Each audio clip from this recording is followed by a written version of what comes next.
Hello everyone and welcome. This is Dark Harry speaking. We have handpicked a wonderful story for today. What if the Addams family crashed the Triwizard tournament? Champions quit and Dumbledore panicked. New videos drop regularly, so subscribe and hit the bell to stay updated. And don't forget to like if you enjoy the story. Shall we begin? Here goes. Chapter 1. When worlds collide, a wicked storm rolled over the Scottish Highlands, the kind that made even the bravest wizards glance nervously at the sky. Lightning forked across black clouds as the students of Hogwarts, Durmstrang, and Beauxbatons huddled inside the Great Hall for the Triwizard champion selection. Nobody noticed the peculiar green tint to the lightning or the way the thunder seemed to laugh rather than boom. Gomez Addams stood at the window of his family mansion, watching the same storm with absolute delight. "Magnificent," he exclaimed, clapping his hands together. "Tish! Come see this storm. It's positively electric."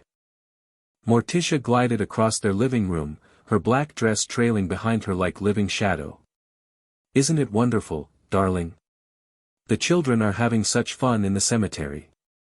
Outside, Wednesday and Pugsley Addams stood atop their family mausoleum, metal rods held high above their heads as lightning crashed around them. 3 degrees to the left, Pugsley, Wednesday instructed, her face expressionless despite the apocalyptic weather. "We need a direct hit." "You think this will really teleport thing to Greenland?" Pugsley asked, adjusting his position. Wednesday's lips twitched into what might have been a smile on anyone else. "Only one way to find out." Inside the mansion, Grandmama stirred a bubbling cauldron that glowed the same unnatural green as the lightning. "Just a pinch more bat spleen," she muttered, tossing ingredients with reckless abandon. "This locational displacement potion is almost ready." Uncle Fester wandered in, a light bulb glowing in his mouth. "Is dinner ready?" he asked, his words muffled around the glass. "Not cooking, Fester. Brewing. This storm has perfect energy for experimental transportation magic." Lurch appeared at the doorway, groaning melodically as he gestured toward the windows. "What's that, Lurch?" Gomez called, momentarily distracted from his fencing practice with a suit of armor. "The weather's getting worse." "Splendid news." The mansion creaked and swayed as the wind howled louder. Things scuttled across the floor, tapping out a frantic message on the woodwork. "What do you mean the foundation stones are glowing?" Morticia asked, raising an elegant eyebrow. The answer came not from Thing but from the entire house as it gave a tremendous lurch. Family portraits cackled with glee as they tilted sideways. Chandeliers swung like pendulums. The stuffed bear in the corner roared to life, then promptly resumed being stuffed. "Ah! Just like our honeymoon in Bermuda during that marvelous hurricane." Gomez swept Morticia into his arms. "Remember, cara mia? The house floated 3 miles out to sea." "Oui, mon cher," Morticia purred. Gomez immediately kissed up her arm. "Tish! You spoke French." Outside, a bolt of green lightning finally struck Wednesday's rod. Instead of electrocuting the siblings, it spread like wildfire across the entire property, encasing the mansion, grounds, graveyard, and swamp in a crackling emerald bubble. "Huh," said Pugsley, watching the world outside the bubble distort and spin. "That's new." Wednesday nodded. "Interesting." The bubble contracted suddenly, squeezing the entire Addams estate into a point of light no bigger than a firefly, and then it was gone. Back at Hogwarts, Dumbledore stood beside the goblet of fire, his hand raised dramatically as the blue flames turned red and spat out the first piece of parchment. "The champion for Durmstrang," he announced, "will be Victor Crumb." Applause erupted as the surly Quidditch star made his way to the front. The flames turned red again. "The champion for Beauxbatons is Fleur Delacour." The stunning blonde girl rose gracefully, while her schoolmates dissolved into disappointed tears. Thunder boomed, louder than before, causing several students to jump. Dumbledore glanced briefly at the enchanted ceiling, where storm clouds gathered with unusual intensity, before returning to the ceremony. The Hogwarts champion, he continued as the third piece of parchment shot out, is Cedric Diggory. The Hufflepuff table exploded with cheers. Dumbledore smiled as Cedric joined the other champions. Excellent. We now have our 3 champions. The goblet's flames suddenly flared again, turning a sickly green that matched the lightning now visible through the windows. The entire hall fell silent as Dumbledore automatically caught the 4th piece of parchment that shot into the air. His brow furrowed deeply. Harry Potter. Shocked whispers filled the hall as a bewildered Harry made his reluctant way forward. But before anyone could properly process this development, the goblet's flames roared up to the ceiling, turning an even deeper shade of green. The storm outside intensified, lightning striking repeatedly on the grounds as the entire castle trembled. "What in Merlin's name?" Professor McGonagall began, but her words were drowned out by a tremendous cracking sound from outside. Every head turned toward the windows as a blinding flash lit up the grounds. When the light faded, collective gasps filled the great hall. There, perched on the edge of the Black Lake where nothing had stood before, was a decrepit Victorian mansion that looked like it had been constructed from nightmares. Dead trees surrounded it. A rusty gate creaked open and closed in the wind. And was that, a swamp bubbling beside it? The goblet spat out one final piece of parchment. It floated down slowly, as if savoring the moment. Dumbledore snatched it from the air, his face pale as he read, "The champion for Addams Academy, is Wednesday Addams." Dead silence fell over the hall. Even the storm seemed to pause. Addams Academy? Professor Karkaroff broke the silence, his voice sharp. "There is no such school." "Indeed," Madame Maxime agreed, rising to her impressive height. "This is outrageous." The massive doors of the great hall swung open with a bang that made several first-years scream. Filch came running in, his face more panic-stricken than usual. "Headmaster! There's people coming from that house that just appeared. And I don't think they're normal." As if on cue, a family walked through the doors of the great hall. Leading them was a short man in a pinstriped suit, his hair slicked back and a maniacal grin on his face. Beside him glided a woman of impossible height and thinness, with skin as pale as moonlight and a black dress that seemed to move on its own. Behind them came a bald man with sunken eyes clutching a light bulb, an ancient crone with wild hair, a mountain of a butler, 2 children who looked like they'd never smiled in their lives, a walking pile of hair, and, was that a disembodied hand scuttling along the floor? The man in the pinstriped suit twirled his mustache and bounded forward with unnatural energy. "Hello there. Gomez Addams, at your service." He pumped Dumbledore's hand vigorously. "Splendid castle you have here. Not nearly enough cobwebs, but we can fix that." How?" For perhaps the first time in his life, Albus Dumbledore was speechless. The pale woman drifted forward. "Please forgive our unexpected arrival. I'm Morticia Addams. This is our family." She gestured to the peculiar group behind her. "Our home seems to have been relocated." "That would be my fault," the ancient woman cackled. "My locational displacement potion must have been a bit strong. Added too much Eye of Newt." "Nonsense, Mama," Gomez declared. "Your mistake is our adventure." "And what an adventure." He spun around, taking in the great hall with childlike wonder. "Look at those floating candles, Tish. Just like the ones in our dungeon, but less screaming." The pale girl, who couldn't be older than 14, stepped forward. Her black dress matched her mother's, and her face was entirely devoid of emotion. 2 braids hung down like muses on either side of her face. "I heard my name announced," she said in a monotone that somehow carried throughout the hall. "Something about being a champion?" Dumbledore finally regained his composure. "There seems to have been a mistake. The Triwizard tournament is only for 3 schools, 5, Harry Potter interjected glumly from where he stood with the other champions. "For schools," Dumbledore corrected himself. "And we've never heard of Addams Academy." "Academy?" Gomez laughed uproariously. We're not an academy. We're a family. Though we do pride ourselves on education. Wednesday here is fluent in all the dead languages. Literally dead, she speaks to ghosts. Several Hogwarts ghosts who had been watching from the walls suddenly looked nervous. Pugsley's a demolition expert, Gomez continued, gesturing to the round boy who was eyeing the magical ceiling with dangerous interest.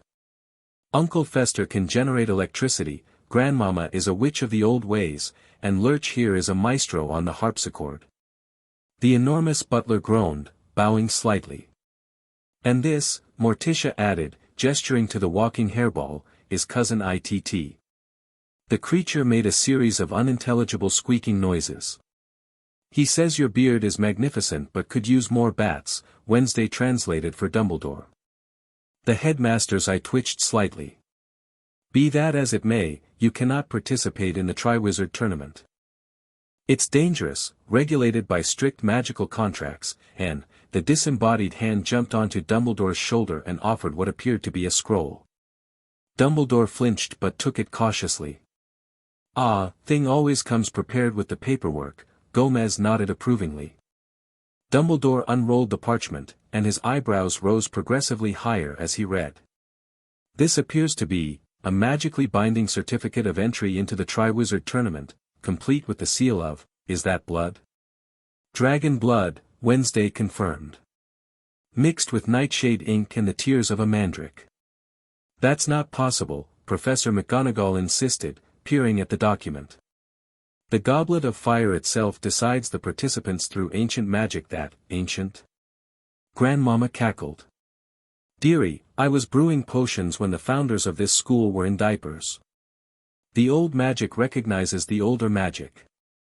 Dumbledore and the other professors huddled together, speaking in urgent whispers while the students watched in fascinated horror. The Addams family seemed perfectly content to wait, with Gomez beginning an impromptu fencing demonstration using a fork he'd picked up from the Gryffindor table. I don't understand how this happened, McGonagall hissed, but that document appears legitimate. The magic is binding. We cannot have a fourth school competing, Karkaroff insisted. It makes a mockery of the tournament. Fifth, Harry corrected again, but everyone ignored him. Dumbledore straightened up and addressed the Addams family with forced calm. While we sort this out, perhaps you would like to return to your home, which has appeared on our grounds. Splendid idea. Gomez exclaimed. You must all come visit. We're having fish for dinner. We caught it in our swamp this morning. It had 3 eyes and tried to eat Pugsley, but Lurch wrestled it into submission. Several students looked green at this description. Perhaps another time, Dumbledore said diplomatically. For now, Miss Wednesday, was it? As your name came from the goblet, you'll need to stay for the champion's briefing. Wednesday nodded once, her expression never changing. Of course. The rest of you, oh, we're staying too, Morticia interrupted smoothly. We support Wednesday in all her endeavors. Whether it's her crossbow practice with the neighbors' pets or her experiments with rare South American poisons. The other champions took a collective step away from Wednesday, who didn't seem to notice or care. Very well, Dumbledore sighed, knowing when to pick his battles. Hagrid, would you please escort the Addams family back to their residence after the briefing? And perhaps help them settle in. Hagrid, who had been staring at the family with undisguised fascination, nodded eagerly. Right Professor. As the students were dismissed to their common rooms, many craning their necks for a final glimpse of the strange family, the champions and heads of schools moved toward a side chamber. The Addams family followed, with things scuttling ahead to open the door for everyone. This is highly irregular, Barty Crouch Sr. declared for the 3rd time. The rules clearly state 3 schools, 3 champions. And yet we have 5 champions from 4 entities, Dumbledore replied wearily. They stood in the small chamber off the Great Hall. Harry Potter huddled in a corner, trying to be invisible. Cedric looked confused but game. Crumb scowled more intensely than usual. Fleur kept as much distance as possible between herself and the Addams family, who were examining the room's decor with vocal disappointment. Not a single torture device, Gomez noted sadly. Not even thumbscrews. How do you discipline students? We don't torture children, Mr. Addams, McGonagall replied stiffly. No wonder they all look so unhappy, Morticia observed, gesturing to the champions. The first task, Crouch continued, determined to maintain procedure, is designed to test your courage. It will take place November 24th. You will face the challenge armed only with your wands. Wednesday doesn't use a wand, Pugsley interrupted. She says they're for wizards who can't channel their hatred properly. A deeply uncomfortable silence followed this statement. I see, Crouch finally managed. Well, you will receive no information about the task ahead. Courage in the face of the unknown is an important quality in a wizard, or witch, Madame Maxime added. Or homicidal maniac, Wednesday offered in her monotone. Crouch's eye twitched.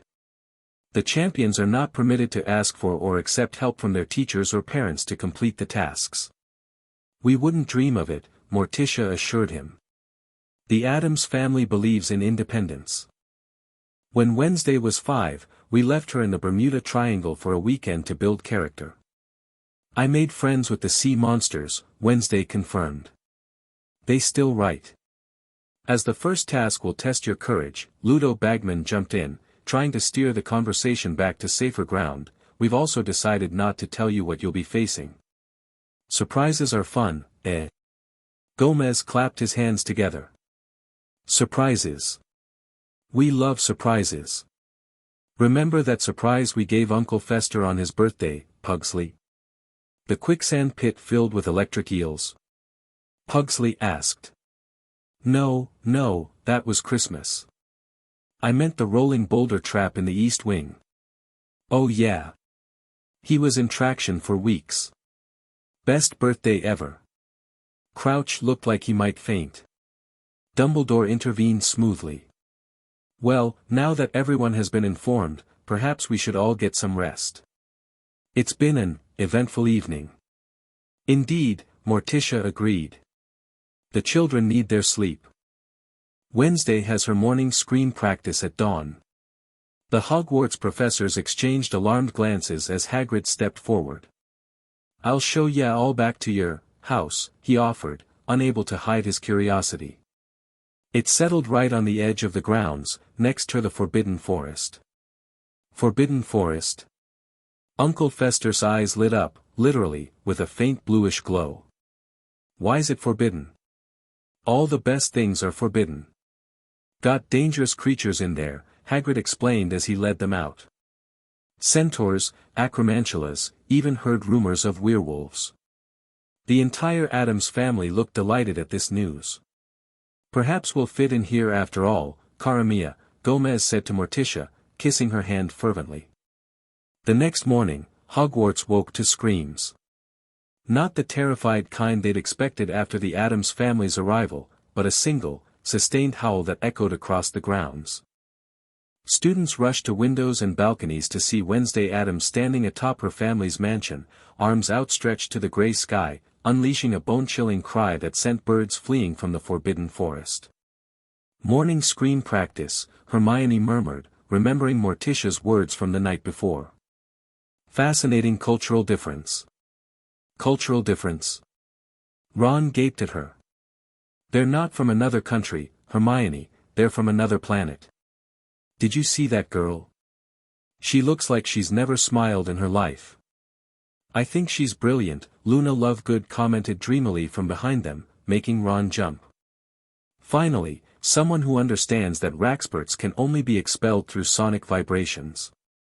At breakfast, Dumbledore made an announcement about their unexpected guests and asked students to treat the Addams family with respect despite their unique approach to magic and life in general. He also confirmed, with visible reluctance, that Wednesday Addams would indeed be competing in the Triwizard tournament. Furthermore, he added, I must insist that no students attempt to visit the Addams residence without staff supervision. We have safety concerns. This, of course, immediately made the Addams mansion the most intriguing destination on campus. Harry, who had enough problems being the unexpected fourth champion, found himself oddly relieved that attention had shifted to the even more unexpected fifth champion and her bizarre family. As he picked at his breakfast, he watched Dumbledore in deep conversation with several ministry officials who had arrived that morning, all gesturing frantically toward the windows where the Addams mansion was visible in the distance. "They're trying to send them home," Hermione whispered, following his gaze. "I overheard Professor Flitwick telling Professor Sprout they spent all night trying spells to relocate the mansion, but nothing worked." "Why not?" Harry asked. "Something about the magic being fundamentally incompatible and ancient beyond reckoning," she quoted. "Also, apparently the house bit Professor Flitwick when he tried a relocation charm." "The house bit him?" Ron repeated. Hermione nodded. "Grew a mouth in the siding and everything." They were interrupted by the arrival of the Morning Post. Hundreds of owls swooped in, dropping letters and packages to students. One particularly bedraggled owl dropped a smoking red envelope in front of the staff table, where it promptly exploded into a howler. "Albus Dumbledore," bellowed the voice of Cornelius Fudge, Minister for Magic. "What is the meaning of this? Reports of a fourth school. A family of dark wizards. Unregistered magical beings. I demand an explanation immediately."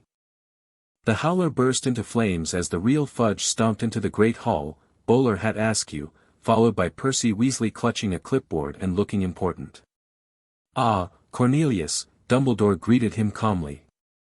"I was just about to send you an owl. We've had an interesting development." "Interesting?" Fudge spluttered. "I've received 17 urgent messages from concerned wizarding families. The Daily Prophet is running a special edition. There are rumors of a disembodied hand roaming the castle unsupervised." Thing, who had indeed been exploring Hogwarts all night, chose that moment to scuttle across the staff table, pausing only to give Professor McGonagall a jaunty thumbs up before disappearing into a fruit bowl. Fudge made a strangled noise. "Minister," Percy said pompously, "I've prepared a 14-point plan to address this situation, beginning with immediate quarantine of the unregistered." "Excuse me," came a silky voice from behind them. Morticia Addams had entered the Great Hall, looking even more ethereal in daylight. Several male students, and a few professors, gaped openly. "I couldn't help overhearing. You're discussing our family?" Fudge spun around, nearly losing his hat. "Mrs. Addams, is it?" "Yes, we have serious concerns about your unauthorized presence at Hogwarts." "How delightful," Morticia interrupted smoothly. "We're already causing concerns. Gomez will be so pleased." She glided forward, her dress moving like smoke around her. "We've been trying to leave, you know. But the house refuses." "Houses don't refuse things." Percy objected. Morticia raised a perfect eyebrow. "Ours does. It's quite temperamental. It once locked us out for a week after Pugsley used dynamite in the conservatory without asking permission first. Dumbledore seized this opportunity. "Indeed, Minister, we've attempted several magical methods to relocate the Addams residence, but it appears to have anchored itself to Hogwarts somehow. It likes it here," Morticia explained. "All the ambient magic. And it's made friends with your forest. Just this morning, I saw it extending roots toward those charming snapping trees. The Whomping Willow." McGonagall looked alarmed. "It's fraternizing with the Whomping Willow." "Plants need companionship too, Professor," Morticia replied.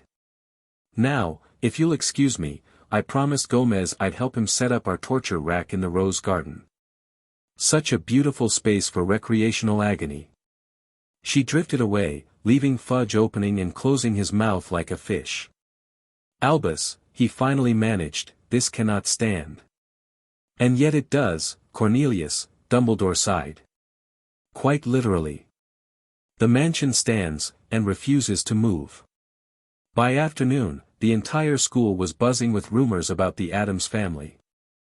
Students reported sightings of Uncle Fester chasing gnomes in the garden, Pugsley setting off miniature explosions by the lake, and Cousin Itt communicating with mere people through the water. Lurch had apparently befriended the house elves, who were both terrified and delighted by him. The teachers were at their wits' end. Professor Sprout found Morticia in her greenhouses, cooing over the most dangerous plants and feeding them something that made them grow at alarming rates. Professor Flitwick discovered Grandmama in his classroom, critiquing his charms curriculum for being too focused on practical applications, instead of proper hexing. Even Professor Snape was seen fleeing his own dungeon after Wednesday asked too many pointed questions about the exact effects of various poisons. Harry and his friends were crossing the grounds when they spotted the Addams girl herself, sitting under a tree and reading what appeared to be a massive tome bound in some kind of scaly leather. "That's dragon hide," Hermione whispered, horrified. "That book is bound in dragon hide." "Should we say hello?" Harry suggested. "I mean, we're both unexpected champions. Might be good to, stick together." Ron looked dubious, but Hermione nodded encouragingly. They approached cautiously. Wednesday didn't look up until they were standing right in front of her. Hi," Harry began awkwardly. "I'm Harry Potter. These are my friends Ron and Hermione. We just wanted to welcome you to Hogwarts." Wednesday's unblinking gaze fixed on him. "Harry Potter. The famous one with the scar." Her eyes flicked to his forehead. "Disappointing. I expected something more grotesque." Harry blinked, thrown off balance by this reaction. Most people were either impressed or skeptical about his scar, not disappointed by its aesthetics. "What are you reading?" Hermione asked, trying a different approach. Wednesday held up the book. "Torturous Transformations, a complete guide to irreversible human-to-beast transmogrification. I'm researching for a project." "That's nice," Ron managed, looking like he wanted to be anywhere else. "It's for my brother's birthday," Wednesday continued in her flat monotone. "Last year I turned him into a walrus for an hour. This year I'm aiming for something with more teeth." The three Hogwarts students exchanged alarmed glances. "Isn't that dangerous?" Hermione asked cautiously. "One hopes," Wednesday replied. An awkward silence fell, broken only when things suddenly sprang from Wednesday's pocket and scuttled up Harry's arm to examine his scar more closely. Harry yelped in surprise but managed not to swat at the disembodied hand, which was now patting his forehead with surprising gentleness. "Thing likes you," Wednesday observed. "Interesting. He's very picky about humans." "Is Thing? I mean, was he ever?" Hermione couldn't quite formulate the question. "Part of a whole person?" Wednesday finished for her. "No one knows. He's been in the family for generations. Grandmama says he appeared the same night great-great-grandfather Slaughter Addams tried to high-five a reaper." Thing gave Harry's scar a final pat before jumping back to Wednesday's shoulder. "So," Harry said, desperate to find normal conversation. "Are you prepared for the tournament?" Something flickered in Wednesday's eyes, the first hint of emotion they'd seen from her. "I was born prepared. Literally. I was delivering my own afterbirth within minutes." Ron made a choking sound. "I meant," Harry clarified, "the tasks. The first one is supposed to be really dangerous." "Danger is relative," Wednesday replied. "In my family, breakfast is considered dangerous. Just this morning Uncle Fester's cereal tried to eat him." "Your cereal tries to eat you?" Ron asked, momentarily forgetting his fear. "Only if you feed it meat first," Wednesday explained, as if this should be obvious. "What kind of boring cereal do you eat?" Before Ron could defend the honor of wizard breakfast foods, a commotion from the direction of Hagrid's hut caught their attention. Smoke was billowing up, accompanied by delighted whooping sounds. "Ah," Wednesday noted. Pugsley found a friend. They hurried toward the hut to find Hagrid, Pugsley, and Uncle Fester gathered around what appeared to be a crate of blast-ended scroats. Several had been fitted with tiny saddles. Yevi got a real way with M. Hagrid was saying enthusiastically to Pugsley. Never seen M take to anyone like that. We have similar pets at home, Pugsley explained, petting a scrut that was nuzzling his hand instead of trying to sting him. Though ours breathe fire and speak Latin when angered. Uncle Fester was attempting to ride one of the larger scruts, bouncing along behind it as it shot flames from its rear. Just like the rodeo back home, only less screaming and lawsuits. Hagrid spotted Harry and the others. Ah, there ya are, Harry. Come meet the Addamses properly. Brilliant folk, absolutely brilliant. Mr. Fester here knows more about dangerous creatures than anyone I've met. Call me Uncle Fester, the bald man insisted, abandoning his scrut ride to shake Harry's hand vigorously. Any friend of explosive creatures is a friend of mine. And this here's Pugsley, Hagrid continued. Boy's got a gift, he does. Been helping me train the scruts all afternoon. Pugsley grinned proudly, his round face lighting up. I'm teaching them to race. Wanna see? Before anyone could object, Pugsley whistled sharply. 3 of the larger scruts lined up, their makeshift saddles empty but ready. Uncle Fester, Wednesday, are you in? Pugsley asked. Wednesday shook her head. I have more research to do. Save the dismemberment for later. Uncle Fester, however, was already climbing aboard his chosen scrut. Who else wants to ride? It only hurts for the first few minutes. Harry, Ron, and Hermione all took a significant step backward. Suit yourselves. Pugsley shrugged, then pulled out what looked suspiciously like a stick of dynamite. On your marks, get set. Is that? Hermione began in alarm. The explosion cut her off, sending the scruts shooting forward with Uncle Fester whooping in delight as he clung to his mount. They disappeared around the side of Hagrid's hut, leaving a trail of scorched grass behind them. Blimey, Ron breathed. They're completely mental. They're amazing, Hagrid corrected, wiping away what might have been a tear. Finally, someone who appreciates creatures proper. Mr. Addams, Gomez, promised her introduce me to something called a lurking horror they've got living in their swamp. Wednesday closed her book and stood. I should go. Father will be wondering where I've been. He worries when I'm not actively plotting something dangerous. Wait, Harry called as she turned to leave. About the tournament, do you know anything about the first task? Wednesday paused. Only rumors. Dragons, apparently. Harry felt his stomach drop. Dragons? Yes, Wednesday replied, and for the first time, a tiny smile curved her lips. Nothing to worry about. Dragons are just big lizards who think too highly of themselves. I have several methods for dealing with them. The quickest involves making eye contact and showing them their own mortality.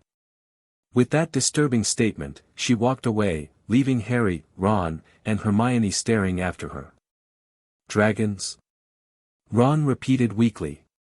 The first task is dragons. And she's not even worried, Hermione whispered. Did you hear what she said? Showing them their own mortality? What does that even mean? Harry didn't answer.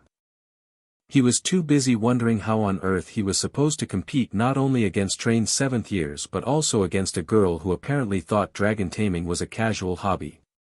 That evening, a select group of staff and ministry officials gathered in Dumbledore's office to discuss the Addams situation. We've tried everything, Professor Flitwick reported.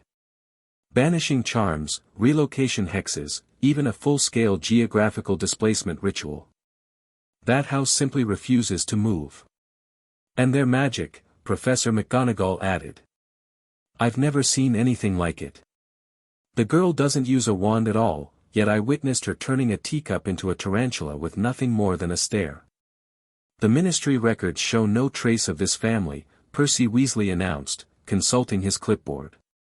No registrations, no wand permits, no educational certifications. We found one record, Fudge interrupted grimly. From 1702. A warning to the Wizarding Council about a family named Addams who practiced magic most foul and unpredictable. The record indicates they were to be avoided at all costs. Surely that can't be the same family, McGonagall objected. That would make them, over 300 years old, yes, Dumbledore nodded. And yet, Grandmama Addams mentioned brewing potions during the founder's time. I believe we may be dealing with a family lineage that has unusual relationships with mortality. A heavy silence fell over the room. As for the tournament, Dumbledore continued, the Goblet of Fire has entered Wednesday Addams into a magically binding contract. She must compete. It's preposterous. Karkaroff burst out. The girl is clearly dangerous. Did you see what she did to Moody? Everyone winced, remembering the incident from earlier that day when Mad-Eye Moody had attempted to use his magical eye to look inside the Addams mansion. Whatever he'd seen had caused him to lock himself in his office, mumbling about things that shouldn't bend that way. Nevertheless, Dumbledore said firmly, she is a champion, as is Harry Potter. The tournament will proceed with 5 champions. And how exactly do we explain this to the public? Fudge demanded. Bad enough we have an underage Hogwarts student competing, but now a girl from a family of Addamses, Dumbledore supplied helpfully. They'll need accommodations for the tasks, Bagman pointed out. The first task involves dragons, keep your voice down, Ludo. Crouch hissed. The champions aren't supposed to know. The Addams girl already knows, McGonagall informed them. She was discussing dragon-taming techniques with Hagrid this afternoon. Something about making them confront the void within.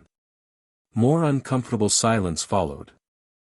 Perhaps, Dumbledore suggested, we should view this as an opportunity for international magical cooperation beyond our usual boundaries.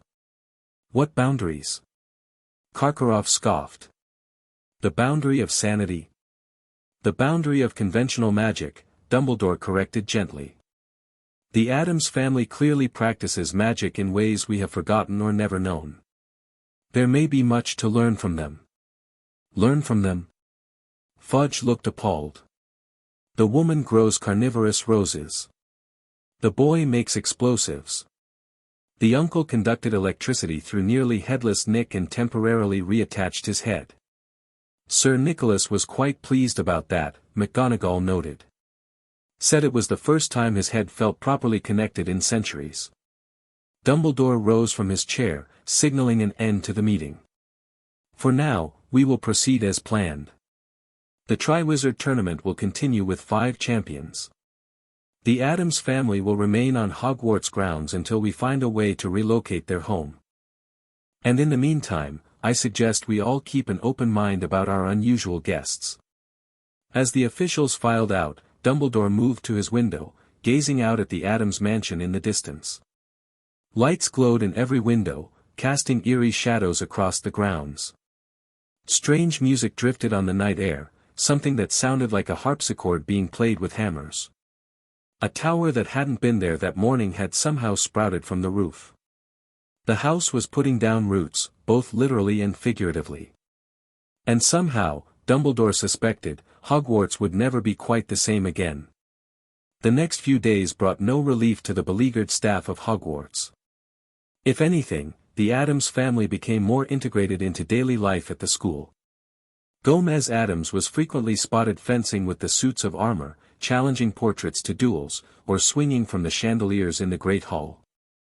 Morticia established a greenhouse of deadly plants beside Professor Sprout's, though students were strictly forbidden from entering after a venomous tentacula developed an alarming crush on Neville Longbottom. Uncle Fester took to following Professor Snape around, asking detailed questions about poisons and occasionally licking ingredients to test their potency. Grandmama set up a cauldron on the grounds and offered students fortune readings that left several Hufflepuffs in tears and one Ravenclaw convinced he would meet his end via rabid flamingo. Pugsley formed a fast friendship with Fred and George Weasley, a development that terrified the entire staff. The three were seen experimenting with combinations of wizard pranks and Addams-style explosives, resulting in a swamp appearing on the third floor that croaked insults at anyone who passed. Cousin Itt became a favorite among the more eccentric students, particularly Luna Lovegood, who claimed to understand his unintelligible speech perfectly and translated his lectures on the invisible realms to an increasingly large group of followers. Lurch found his place in the kitchens, where the house elves initially fled in terror but eventually accepted him as a strange sort of god, bringing him offerings of raw meat and listening to his groaning with religious reverence. Thing became the unofficial messenger of Hogwarts, delivering notes between students faster than owls and occasionally appearing in professors' pockets with urgent reminders.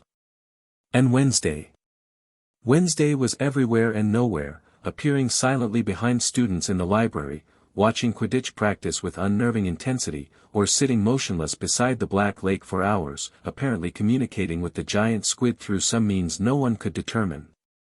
The Daily Prophet ran daily stories about the Addams invasion, with Rita Skeeter publishing increasingly outlandish articles about the family's origins and intentions. The most recent headline read, Addams Girl Two-Faced Dragons, Ministry Fears Mass Extinction Event. For days before the first task, Harry found himself in the library, desperately researching dragon-fighting spells with Hermione's help. His concentration was broken by the sound of quiet footsteps, and he looked up to find Wednesday Addams standing at their table, watching them with her usual expressionless face. "Hi," Harry said nervously. "You're afraid," Wednesday observed. "Of the dragons." Harry saw no point in denying it. "Yeah, well, normal people tend to fear fire-breathing monsters 10 times their size." "Fear is pointless," Wednesday replied. "Dragons respond to dominance, not fear." Hermione couldn't contain her curiosity. "How do you know so much about dragons? Have you encountered them before?" "We had one as a pet when I was 7, Wednesday said. Grandfather won it in a card game in Romania. Mother made us release it after it ate the neighbor's pool house and 3 insurance adjusters." Harry and Hermione exchanged glances, never quite sure when the Addams family was joking, if they ever were. "So what's your plan?" Harry asked. "For the task?" Wednesday tilted her head slightly. "I don't need one.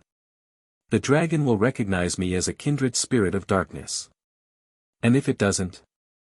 Hermione pressed. "Then I'll show it true darkness." Wednesday's eyes gleamed momentarily. "Dragons fear very little. That makes what they do fear all the more powerful." She placed something on the table, a small, leather-bound book with no title. "What's this?" Harry asked. "Dragon Psychology," Wednesday explained. "Grandmama wrote it 3 centuries ago. It might help you survive." She paused. "I prefer to defeat worthy opponents, not watch you become charcoal." Before Harry could thank her, she had turned and drifted away between the bookshelves. "That was, almost nice of her," Hermione said, sounding uncertain. Harry opened the book carefully. The pages were yellowed with age, covered in spidery handwriting and disturbing illustrations of dragon anatomy, with particular attention to weak points. A bookmark had been placed about halfway through, marking a chapter titled, The Dragon's Mind, Exploiting Ancient Fears. "She's helping me," Harry realized aloud. "In her own weird way. Why would she do that?" "You're competing against her." Harry thought about it. I think she actually wants the competition to be fair. Or at least interesting." He flipped through the book, finding detailed notes on dragon behavior, psychology, and magic. "This is brilliant, Hermione. This could actually help." As they delved into the book, neither noticed Draco Malfoy watching from behind a bookshelf, his face pale with a mixture of fear and fascination as he stared after Wednesday's retreating form. The morning of the first task dawned cold and clear. The entire school buzzed with anticipation as students made their way to the specially constructed arena on the grounds. The Addams family could be seen heading there as a group, with Gomez practically bouncing with excitement, Pugsley carrying what looked suspiciously like explosives, and Morticia gliding serenely with a bouquet of thorny black roses. In the champion's tent, tensions ran high. Cedric paced nervously. Crumb slouched in a corner looking surly but focused. Fleur sat primly on a stool, though her hands trembled slightly. Harry tried to remember everything he'd learned from Wednesday's book, mentally rehearsing the spell he'd practiced with Hermione. Wednesday herself sat cross-legged on the ground, eyes closed, apparently meditating. She wore her usual black dress but had added what appeared to be a necklace of dragon teeth. Ludo Bagman bustled in, looking flustered but excited. "Gather round, champions. It's time to fill you in on the first task." He held out a small bag. "In here are miniature models of what you'll be facing. Your task is to collect the golden egg, which will be guarded by, well, you'll see. Ladies first." He offered the bag to Fleur, who drew out a miniature Welsh green dragon with the number 2 around its neck. Crumb went next, pulling out a Chinese fireball wearing the number 3. Cedric reached in and withdrew a Swedish short snout labeled with a 1. Harry, resigned to his fate, pulled out the Hungarian horntail marked 4. When Wednesday's turn came, Bagman looked nervous. "Miss Addams, if you please." Wednesday reached into the bag without hesitation and pulled out something none of them had ever seen before. The miniature creature resembled a dragon but had multiple heads, each a different color, and what appeared to be tentacles instead of back legs. Around its middle was a ribbon with the number 5. Bagman paled. That's not right. That's not one of the dragons we brought." Wednesday examined the miniature monster, which snapped all its heads at her fingers. "Interesting. A chimeric dragon. Extremely rare. But we don't have," Bagman spluttered. "I believe you'll find you do now," Wednesday replied calmly. "Magic has a way of accommodating expectations." The other champions stared in horror at Wednesday's miniature beast, which was now breathing different colored flames from each of its 5 heads. "Well," Bagman said weakly, "Mr. Diggory, you're first. When you hear the whistle, just go out into the enclosure and do your best to retrieve the golden egg. The rest of you, wait for your turn." As Cedric left, looking slightly green, the remaining champions fell into uneasy silence. Harry tried not to panic about facing the horntail, focusing instead on his plan. "Aren't you nervous?" Fleur finally asked Wednesday, unable to contain herself any longer. Wednesday looked up from her miniature monster, which she had been stroking with one finger. "No. But that thing you drew," Fleur persisted. "It's not even a real dragon." "All dragons were considered myths until they weren't," Wednesday replied. "Reality is fluid around my family. We tend to attract the unusual." Outside, they could hear the crowd roaring as Cedric presumably faced his dragon. Minutes stretched into what felt like hours. Finally, applause signaled his success, and Fleur was called out to face her Welsh green. While they waited, Crumb broke his silence to ask Wednesday, "Your family? They practice dark magic?" Wednesday considered this. "We don't categorize magic as dark or light. That's a modern conception. We practice old magic. Primal magic." She paused. "The kind that doesn't care about human notions of morality." Crumb nodded thoughtfully, as if this made perfect sense to him. When Harry's turn finally came, he stepped out into the arena with his heart pounding, facing the enormous horntail with nothing but his wand and the knowledge gleaned from Wednesday's book. As he summoned his firebolt and began his aerial strategy, he caught glimpses of the Addams family in the stands. Gomez was shouting enthusiastic encouragement, to Harry or the dragon, it wasn't clear which. Morticia watched with elegant poise, occasionally whispering to Grandmama. Pugsley and Uncle Fester held up scorecards after particularly dangerous moves. Lurch groaned appreciatively when the dragon nearly caught Harry's broom with its flames. Cousin Itt bounced excitedly, his hair flowing in all directions. And Thing seemed to be taking bets from nearby students. After what felt like an eternity of dodging flames and spikes, Harry finally grasped the golden egg and soared back to safety, the crowd erupting in cheers. As he landed, breathless and singed but triumphant, he realized he now had a front-row seat to witness Wednesday's performance. Despite his exhaustion, curiosity kept him from heading straight to the medical tent. The whistle blew, and Wednesday Addams walked calmly into the arena. The crowd fell silent as everyone craned to see what creature would emerge from the handler's enclosure. Even Charlie Weasley and his fellow dragon keepers looked confused, frantically checking their paperwork as they released exactly the chimeric monstrosity Wednesday had drawn from the bag. Somehow, impossibly, the creature existed, a massive dragon with 5 different heads and tentacles instead of back legs, each head a different species, all working in unison as they roared at the small girl in black. Collective gasps and screams erupted from the crowd. Several students fainted. Professor McGonagall was on her feet, wand out, ready to intervene.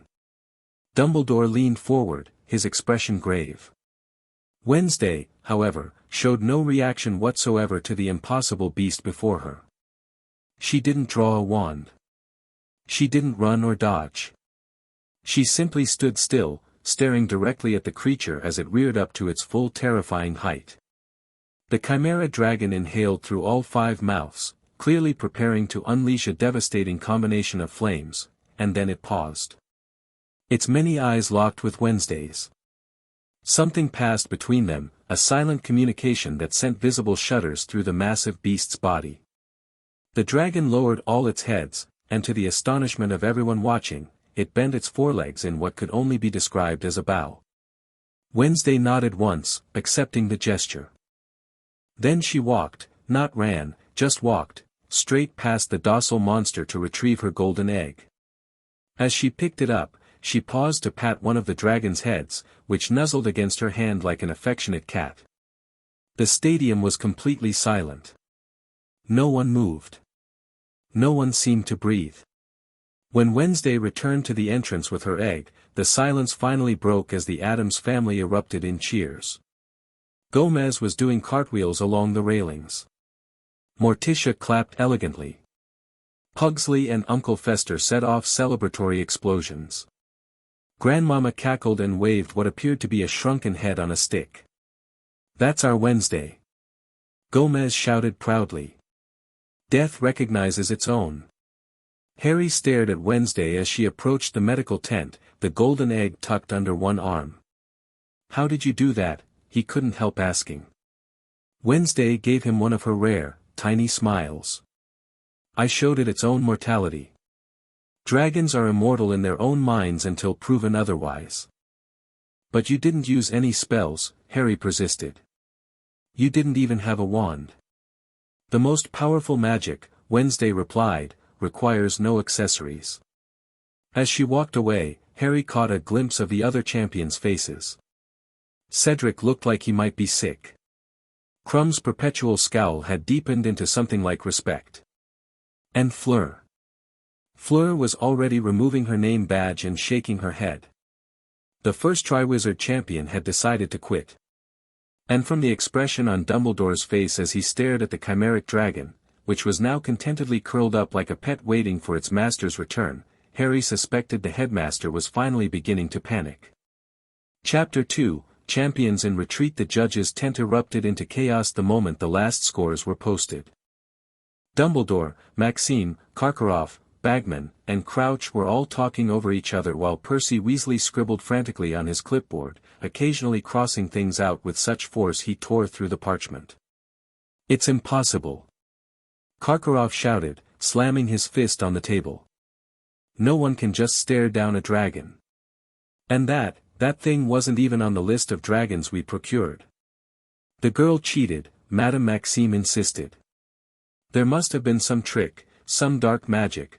"Dark magic doesn't make dragons bow," Bagman interrupted, his usual jovial demeanor replaced with nervous agitation. "And where did that 5-headed monstrosity even come from? Charlie Weasley swears they brought exactly 4 dragons, all normal species." Dumbledore alone maintained his composure, though a deep furrow had formed between his brows. "I believe we are witnessing magic that defies our conventional understanding," he said quietly. "The Addams family appears to Reshape reality around them. That's not possible. Percy exclaimed, then hastily added, Sir. Many things we thought impossible have happened since their arrival, Dumbledore replied. Their house refusing relocation spells. Their pet hand functioning independently. And now a chimeric dragon that materializes simply because Miss Addams expected it. The tent flap opened, and Fleur Delacour entered, her silver blonde hair disheveled and her Beauxbatons uniform singed at the edges. Her face was set in a determined expression. I am withdrawing from ZE tournament, she announced without preamble. Miss Delacour. Bagman gasped. You can't, the magical contract, I checked ZE rules, Fleur cut him off. If I surrender my wand and accept a magical binding to never compete in any international magical competition again, I can withdraw without further penalty. Madame Maxime rose to her impressive height. Fleur, you cannot be serious. The honor of Beauxbatons is not worth my life, Fleur finished firmly. I watched that girl with ZE braids command a 5-headed dragon with nothing but a stare. I watched ZE creature worship her like a god. She shuddered visibly. This is not a normal competition anymore. This is madness. Miss Delacour, Dumbledore said gently, while Miss Addams's methods are unconventional, I assure you the tournament remains safe for all participants. Fleur laughed, a slightly hysterical edge to the sound. Safe. Did you see what happened when that dragon bowed to her? It looked ashamed. Like it had seen something terrible in her eyes. She shook her head firmly.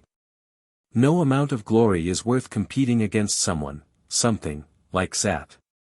She placed her wand on the table between them. I withdraw. Officially. News of Fleur's withdrawal spread through Hogwarts faster than a firebolt. By breakfast the next morning, the entire school was buzzing with speculation and increasingly wild rumors about Wednesday's dragon-taming technique. I heard she speaks Parseltongue, but for dragons, a third-year Hufflepuff whispered. My cousin at Beauxbatons says Fleur told them the dragon actually started crying, added a Ravenclaw. Fred and George are taking bets on who quits next, Ron informed Harry as they sat down at the Gryffindor table. Crum's the favorite, but a surprising number of people are putting money on Cedric. Harry glanced toward the Hufflepuff table where Cedric sat surrounded by friends, all seemingly giving him pep talks while he stared blankly at his untouched breakfast. Can't really blame Fleur, Harry admitted. That dragon, it wasn't natural. Nothing about that family is natural, Hermione said, looking up from her copy of the Daily Prophet. Have you seen this? She spread the newspaper on the table. The front page featured an enormous moving photograph of Wednesday standing calmly before the chimeric dragon as all 5 heads bowed to her. The headline read, Addams girl commands impossible dragon, ministry experts baffled. The article's actually reasonable for once, Hermione continued. They interviewed dragon experts who all say the same thing, this dragon species doesn't exist and couldn't possibly exist according to all known magical laws. Yet there it was, Harry said. And where is it now? Did they send it back to Romania with the others? Ron snorted. Are you kidding? No one wants to go near it. Charlie says it's taken up residence at the edge of the Forbidden Forest, right next to the Addams mansion. Apparently, it's made friends with their pet carnivorous plants. The owls arrived with the morning mail, including a smoking howler that landed in front of Dumbledore. The headmaster calmly opened it, appearing unsurprised as Minister Fudge's voice bellowed across the Great Hall, International Incident. French Ministry threatening sanctions. Explain immediately how. The rest of the message was drowned out by the arrival of the Addams family, who entered the Great Hall with their usual dramatic flair. Gomez was fencing with an invisible opponent. Morticia floated in his wake, distributing black roses to startled students. Uncle Fester had somehow attached candles to his head, all burning brightly.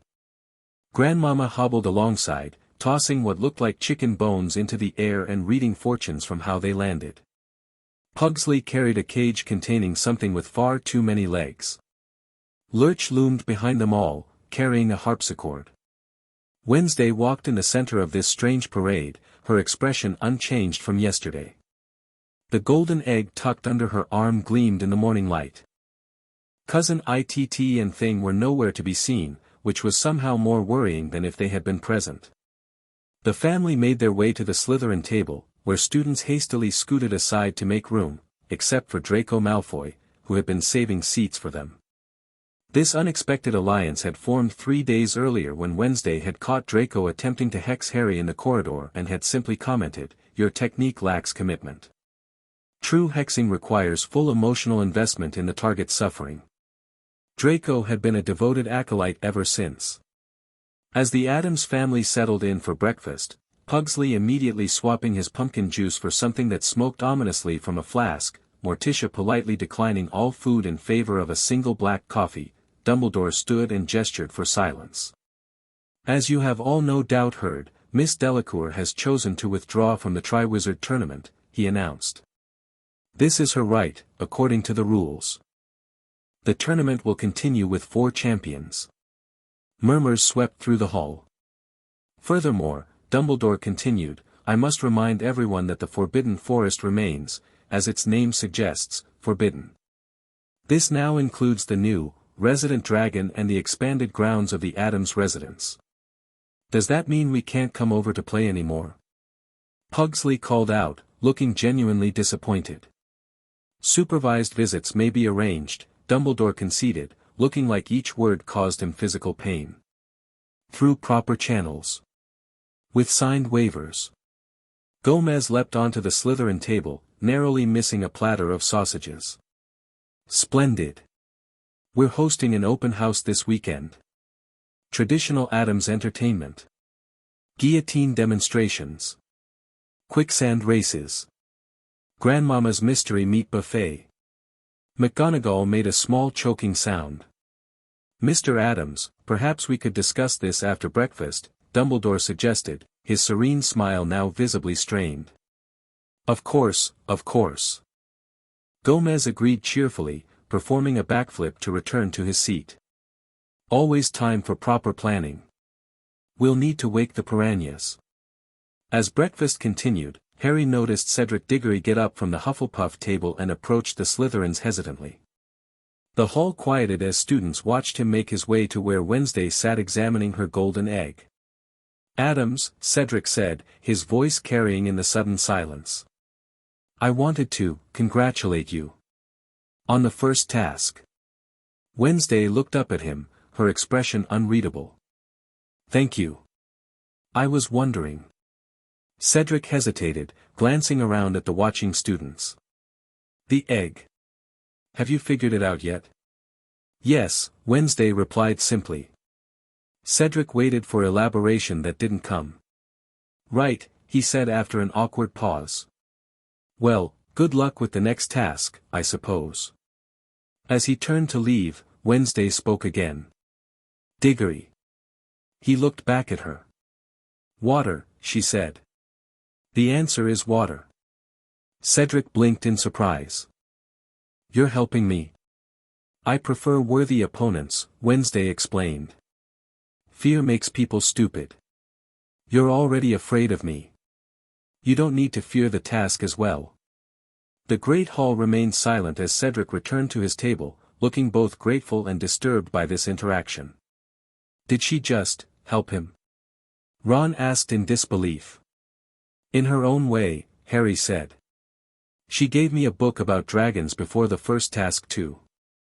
Hermione looked thoughtful. "She wants real competition. I think she's actually disappointed that Fleur quit." Before Harry could respond, a commotion at the entrance caught everyone's attention. Cousin Itt came bounding in, making his distinctive chattering sounds, with Rita Skeeter in hot pursuit, her acid green quill racing across a floating notepad. "Mr. Itt, if you could just clarify your statement about the tournament's historical precedents," she called. "My readers would be fascinated to hear about the alleged blood sacrifices of the original." Itt turned and made a series of sounds that, while unintelligible to most, clearly conveyed dismissal. He scurried to join his family, leaving Rita standing frustrated at the entrance.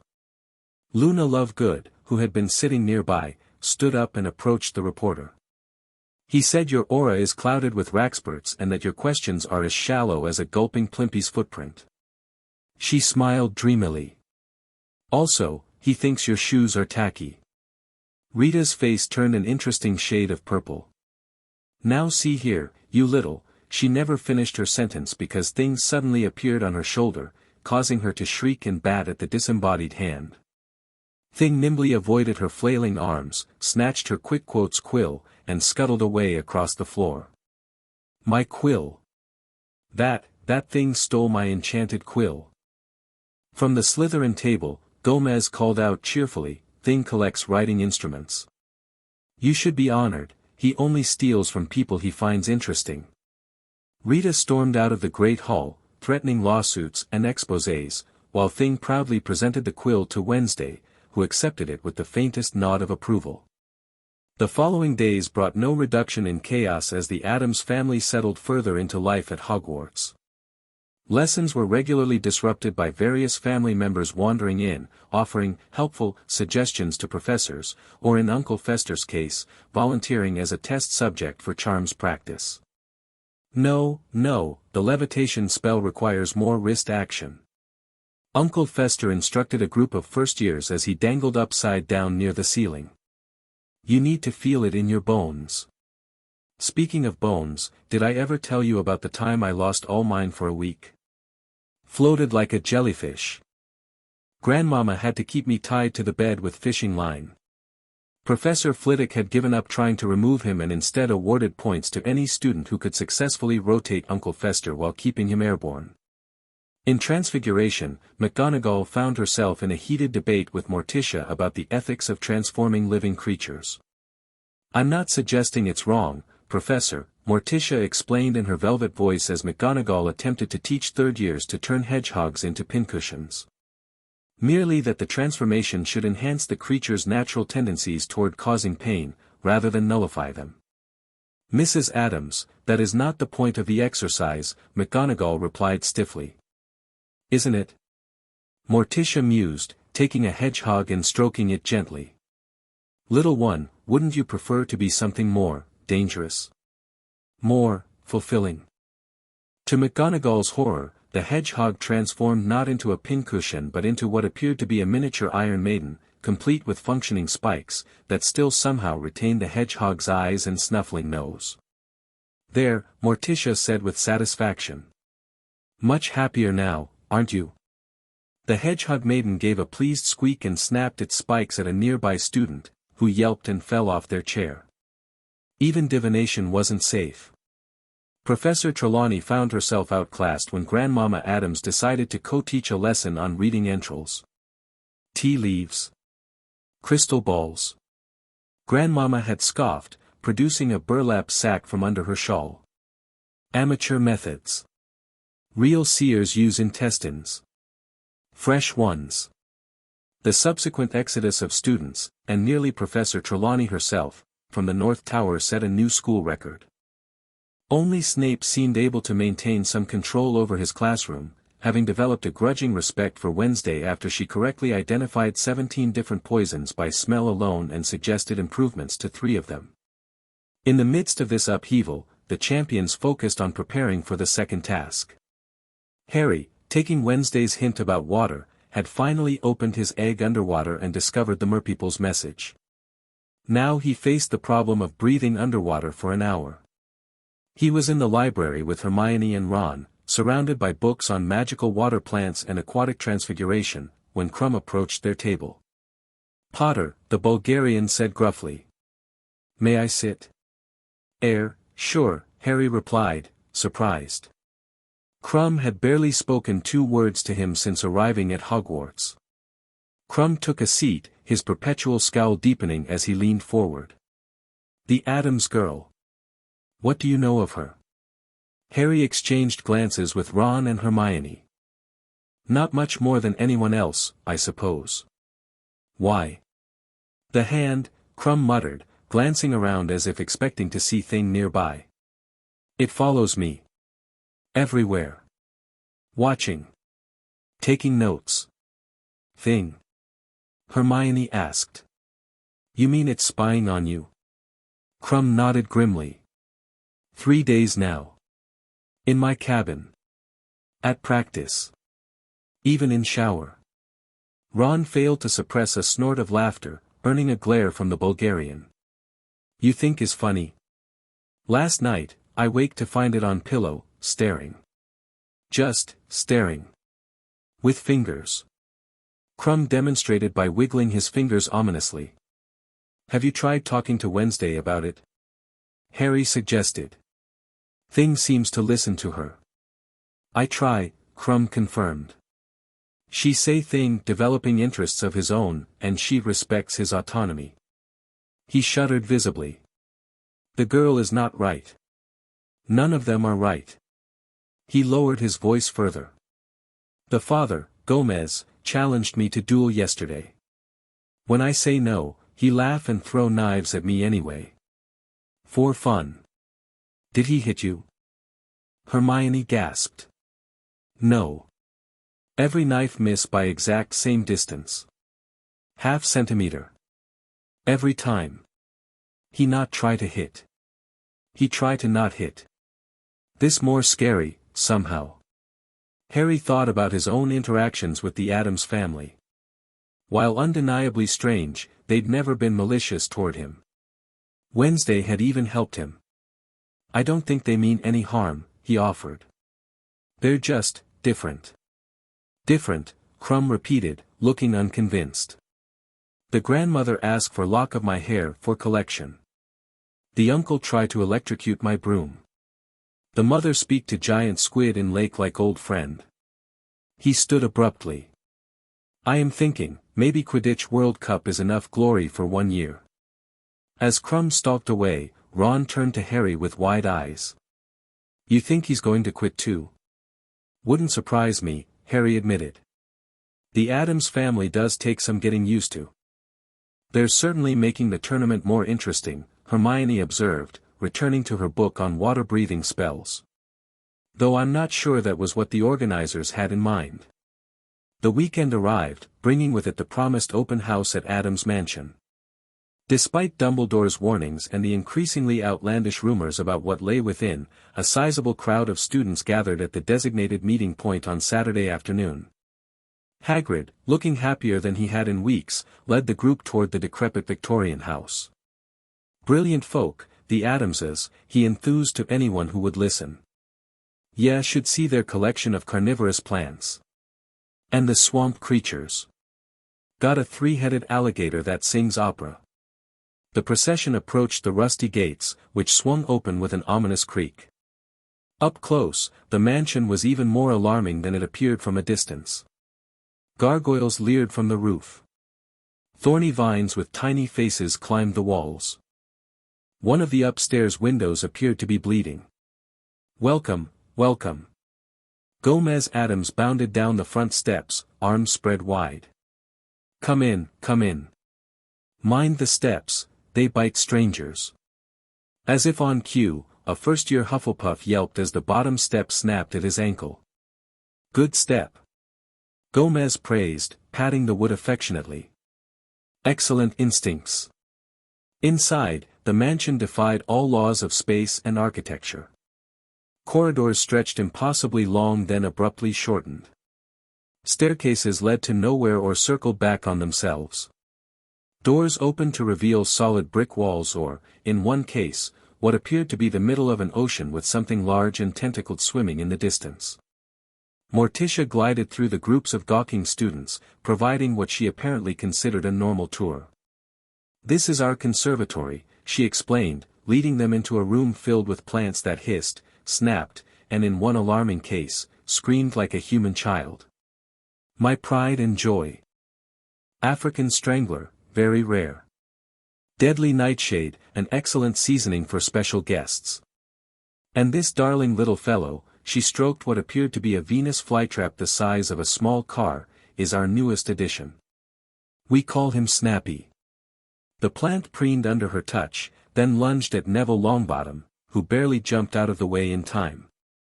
He likes you, Morticia observed. Plants can sense those with botanical affinity. Neville, white as a sheet, managed a weak smile. I like plants too. Wonderful. Perhaps you'd like to feed him. We usually use raw meat, but I'm sure he'd appreciate the variety. Before Neville could respond, or faint, they were distracted by an explosion from upstairs, followed by cheering. Ah, Pugsley must be giving his demolitions demonstration, Morticia noted calmly as dust rained from the ceiling. He's been working with those delightful Weasley twins. Such creative minds.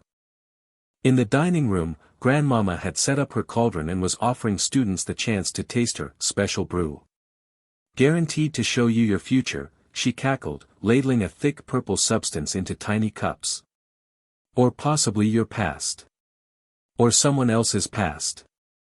Side effects may include temporary tentacles, prophetic visions, and uncontrollable honesty. Luna Lovegood was the only taker. After sipping the concoction, her already protuberant eyes grew even wider, and she began speaking in perfect Mermish. Fascinating, Grandmama observed. Usually it's ancient Sumerian. In the backyard, which somehow contained both a swamp and a desert simultaneously, Uncle Fester was demonstrating what he called lightning fishing. You just stick your finger in the water, generate about 10,000 volts, and wait for the biggest fish to float up, he explained enthusiastically to a group of horrified Ravenclaws. Works every time. Once caught a mermaid this way. She was very upset until I proposed marriage. Then she was furious. Lurch provided musical accompaniment throughout the mansion, his deep groans harmonizing eerily with the harpsichord as his massive fingers danced across the keys with surprising delicacy. He's been practicing for the Yule Ball, Morticia explained when Hermione commented on his playing. Such a sensitive artist. The Yule Ball. Hermione repeated. He's performing at the Yule Ball. Oh yes. Albus, such a charming man, agreed it would be a wonderful cultural exchange. Morticia's lips curved in a slight smile. Gomez and I will also be demonstrating the traditional Addams tango. It's considered quite scandalous in 7 countries and is outright banned in 3. Harry and Ron found Wednesday in what appeared to be a torture chamber, methodically sharpening a collection of medieval-looking implements. A group of younger students watched in terrified fascination. Are these for the second task? A brave Gryffindor second year asked, pointing to an instrument that resembled a cross between a corkscrew and a can opener. No, Wednesday replied without looking up. These are for Wednesday. But you're Wednesday, the confused student pointed out. Wednesday finally raised her eyes, fixing the student with her unblinking stare. Yes. I am. The students beat a hasty retreat, but Harry stayed, feeling he should make some effort to connect with his fellow champion. Found a way to breathe underwater yet? He asked. I don't need to breathe, Wednesday replied matter-of-factly. Harry blinked. What, at all? Breathing is a habit. Like happiness. Or fear. She tested the edge of a particularly wicked-looking blade against her palm. Habits can be broken. Before Harry could determine if she was joking, Thing scurried into the room, jumping excitedly on Wednesday's shoulder and gesturing with its fingers. I see, Wednesday said after a moment. Interesting. She turned to Harry. Crumb is leaving. Right now. Leaving Hogwarts. Leaving the tournament. Thing has been monitoring him. He's packing his trunk and booking passage back to Bulgaria. Harry wasn't entirely surprised after their library conversation, but still felt a twinge of concern. Because of Thing following him? Partially. Wednesday set down her blade. Also because cousin ITT told him his future. ITT can see things sometimes. Through the hair. What did ITT see? If Crumb stays, he'll be transformed into something with more legs and fewer dreams. Wednesday's expression remained neutral. ITT didn't specify who would do the transforming, but Pugsley has been experimenting. Harry decided it might be time to leave the mansion. Well, Good luck with your Wednesday activities. As he turned to go, Wednesday called after him, Potter. He looked back. For the lake. Try gillyweed. Tastes terrible but effective. Neville Longbottom knows about it. Harry nodded his thanks, once again struck by Wednesday's strange mix of helpfulness and utter disregard for traditional competition. By the time the students returned to the castle for dinner, rumors of Krumm's impending departure were everywhere. The Bulgarian had indeed been seen loading his belongings onto the Durmstrang ship, refusing to speak to anyone, including his headmaster. That's two down, Ron said as they sat at the Gryffindor table. Only you, Diggory, and Wednesday left. Wonder who they'll take from each champion for the second task, Harry mused, the riddle of the egg still on his mind. What do you mean? Hermione asked. The egg said they'll take what I'll sorely miss. People, I'm guessing. Hostages. Ron nodded thoughtfully. Makes sense. But what would they take from the Addamses? They seem to like creepy, dangerous stuff. Maybe they'll put a fluffy bunny at the bottom of the lake. That'd traumatize Wednesday for sure. Hermione rolled her eyes. Don't be ridiculous, Ron. They'll take a person, not an object or an animal. So who would an Addams miss? Harry wondered. They all seem equally attached to each other in their own weird way. Their speculation was interrupted by Dumbledore standing to make an announcement. It is with regret that I must inform you that Victor Krumm has chosen to withdraw from the Triwizard tournament, he said gravely. Like Miss Delacour, he has invoked the surrender clause and relinquished his right to compete. The tournament will proceed with 3 champions. Whispers broke out across the hall. At the Slytherin table, the Addams family showed various reactions. Gomez looked disappointed. Morticia remained serene. Uncle Fester and Pugsley seemed indifferent. Grandmama cackled softly. Wednesday simply nodded, as if this confirmed something she already knew. Furthermore, Dumbledore continued, Headmaster Karkaroff has decided that the Durmstrang delegation will be returning home early.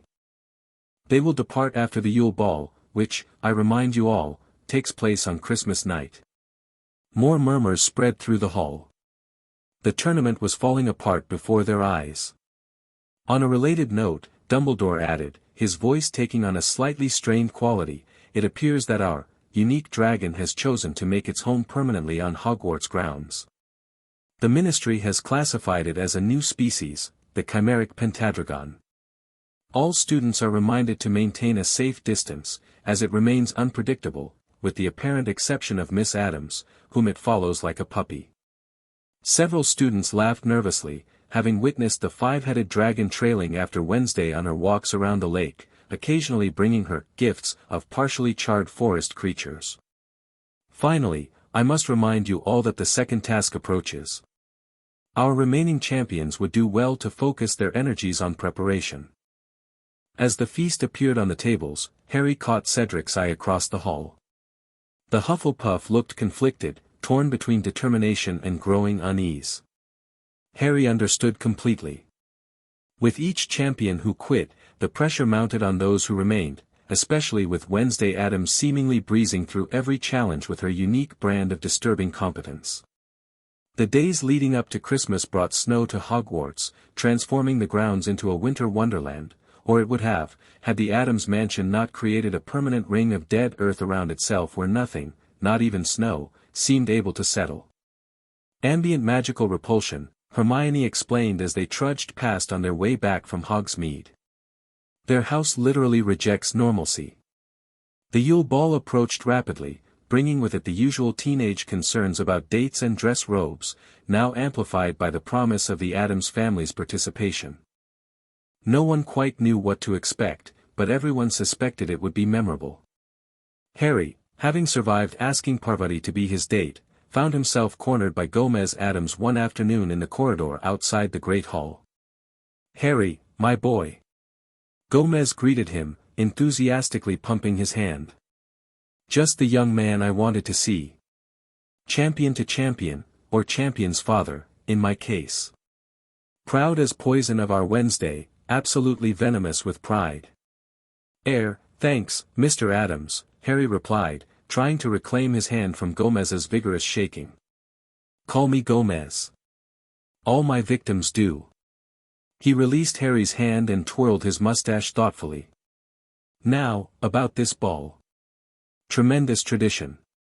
Dancing. Romance. Potential for delicious social humiliation. Harry winced at the reminder. I'm not much of a dancer, actually, nonsense. Gomez interrupted, pulling Harry into an impromptu waltz position in the middle of the corridor. Dancing is in the blood. The Addams blood runs with the rhythm of 1,000 funeral dirges. Before Harry could protest, Gomez was spinning him around the hallway in a wild waltz, narrowly missing suits of armor and passing students, all while providing a running commentary. Feel the music of mortality, Harry. Dance like your ancestors are watching critically from beyond the veil. 1 2 3, 1 2 3, now dip as if into an open grave. Harry found himself bent backward at an alarming angle, Gomez's manic grin hovering above him. Mr. Addams, I really don't think, the tango now. Passion. Drama. Barely restrained violence. Gomez yanked Harry upright and began leading him in a much more aggressive dance. When I first saw my Tish performing the dance of the 7 veils, I knew I had to have her or die trying. Several relatives did die trying, actually. Family reunions were so awkward for decades. Harry caught glimpses of amused students watching his impromptu dance lesson, including Ron, who was doubled over with laughter, and Hermione, who looked torn between amusement and concern for Harry's safety as Gomez spun him dangerously close to a suit of armor holding a very real axe. Gomez, darling, you're terrorizing the children again. Morticia's velvet voice interrupted the chaos as she appeared in the corridor. Not everyone appreciates your passionate approach to dance instruction. Gomez immediately released Harry, who staggered dizzily against the wall, and rushed to his wife's side. Tish. You know what happens when you catch me dancing. He seized her hand and began kissing his way up her arm fervently. Later, Mon Savage, Morticia murmured, gently extricating herself from his grasp. We have an audience. Gomez looked momentarily disappointed, then brightened. Of course, of course. The children must prepare for their own romantic adventures. Harry, remember what I taught you. Dance from the depths of despair.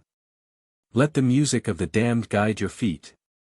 As the Addams couple drifted away, Gomez still peppering Morticia's hand with kisses, Ron approached Harry with tears of laughter still in his eyes. Mate, that was the best thing I've ever seen, he wheezed. You should have seen your face when he dipped you. Shut up, Harry muttered, straightening his glasses. It's not funny.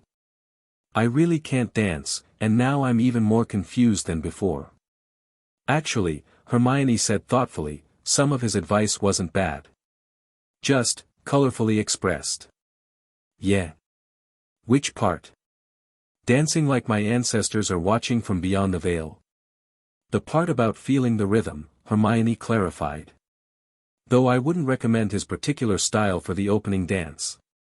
Harry groaned, remembering that the champions would be starting the ball. Cedric's probably an amazing dancer too. Perfect prefect and all that.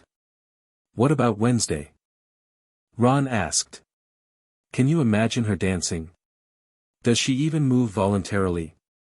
They all paused, trying to picture the perpetually stoic girl engaging in something as frivolous as dancing. Maybe she'll just stand in the middle of the floor and stare at everyone until they feel too uncomfortable to continue, Harry suggested, only half joking.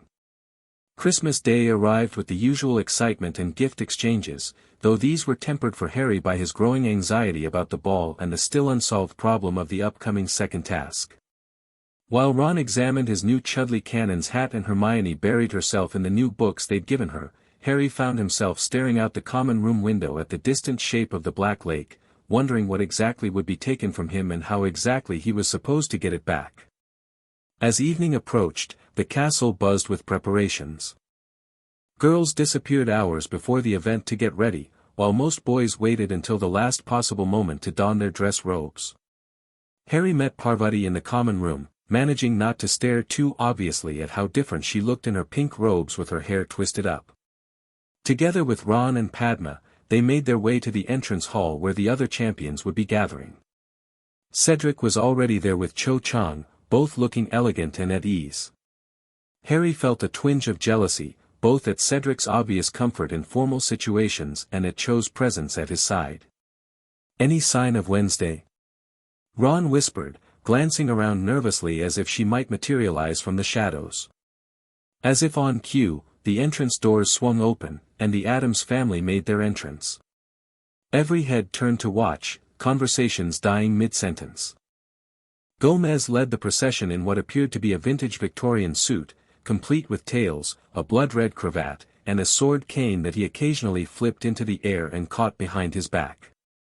Morticia followed in a dress that redefined form-fitting. It clung to her like a second skin, black as night, with tentacle-like tendrils that dragged behind her and occasionally moved of their own accord. Her hair fell in a glossy black curtain to her waist, and around her neck coiled what appeared to be a living snake serving as a necklace. Pugsley waddled behind them in a miniature version of his father's suit, looking uncomfortable but resigned. Uncle Fester wore a bizarre combination of formal wear and what appeared to be a diving suit, complete with copper helmet under one arm. Grandmama had dressed in what might have been fashionable evening wear, in 1792. Lurch towered over everyone in a surprisingly well-fitting set of tails, carrying his harpsichord as if it weighed nothing. Cousin Itt was barely visible under a tiny top hat perched on his hair. And then came Wednesday. Unlike her mother's dramatic black, Wednesday had chosen a dress of white so pale it was almost silver, high-necked and long-sleeved in a Victorian style that should have looked old-fashioned but somehow didn't. Her black hair remained in its signature braids, but tiny silver spiders had been woven throughout, glinting as they moved. Around her throat was a black velvet ribbon with a single drop of what looked unsettlingly like fresh blood suspended in a crystal pendant. Most shocking of all, her perpetually blank expression had been replaced with the faintest hint of what might, on anyone else, have been called a smile. "Bloody hell," Ron breathed. "She looks almost human," Harry suggested. "I was going to say, not terrifying, but yeah, that too." McGonagall approached the champions, doing an admirable job of not staring at the Addams family. "Champions over here, please. You'll be processing into the Great Hall and opening the dancing." As Harry and Parvati took their place in line behind Cedric and Cho, Wednesday glided up beside them, alone. "No date?" Parvati asked before she could stop herself. Wednesday's almost smile didn't waver. "I invited the giant squid, but apparently he's not welcome in the Great Hall.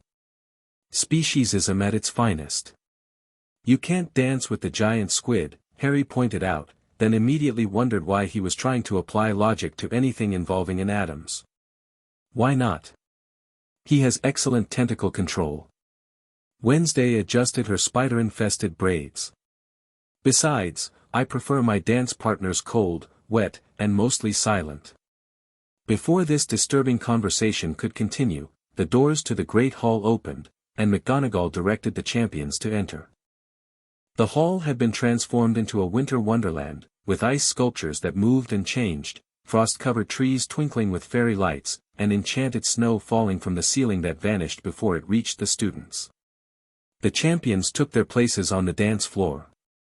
As the music began, Harry focused desperately on not tripping over Parvati's feet, while Cedric and Cho moved with practiced grace. Wednesday, to everyone's surprise, danced alone, but not awkwardly. She performed a strange, solitary waltz, her movements fluid and precise, occasionally reaching out as if holding an invisible partner. Somehow, it looked intentional rather than pathetic, like a dance of mourning or remembrance. As the first song ended and other couples joined the dance floor, Gomez and Morticia took center stage. What followed could technically be called a tango, but only in the way a hurricane could technically be called a breeze. Gomez flung Morticia around the dance floor with wild abandon, dropping her into deep dips that had her hair sweeping the floor, throwing her into the air and catching her in positions that defied both gravity and propriety. Morticia moved like liquid darkness, somehow both pliant and controlled, her dresses tentacle-like extensions coiling and uncoiling around Gomez's legs in a way that made several professors blush and look away. "Cara mia," Gomez growled loud enough for nearby dancers to hear, "you dance like death itself, beautiful, inevitable, and worth every moment of pain." "Mon cher," Morticia replied, her voice somehow carrying despite its softness, "your movements awaken the grave dust in my veins."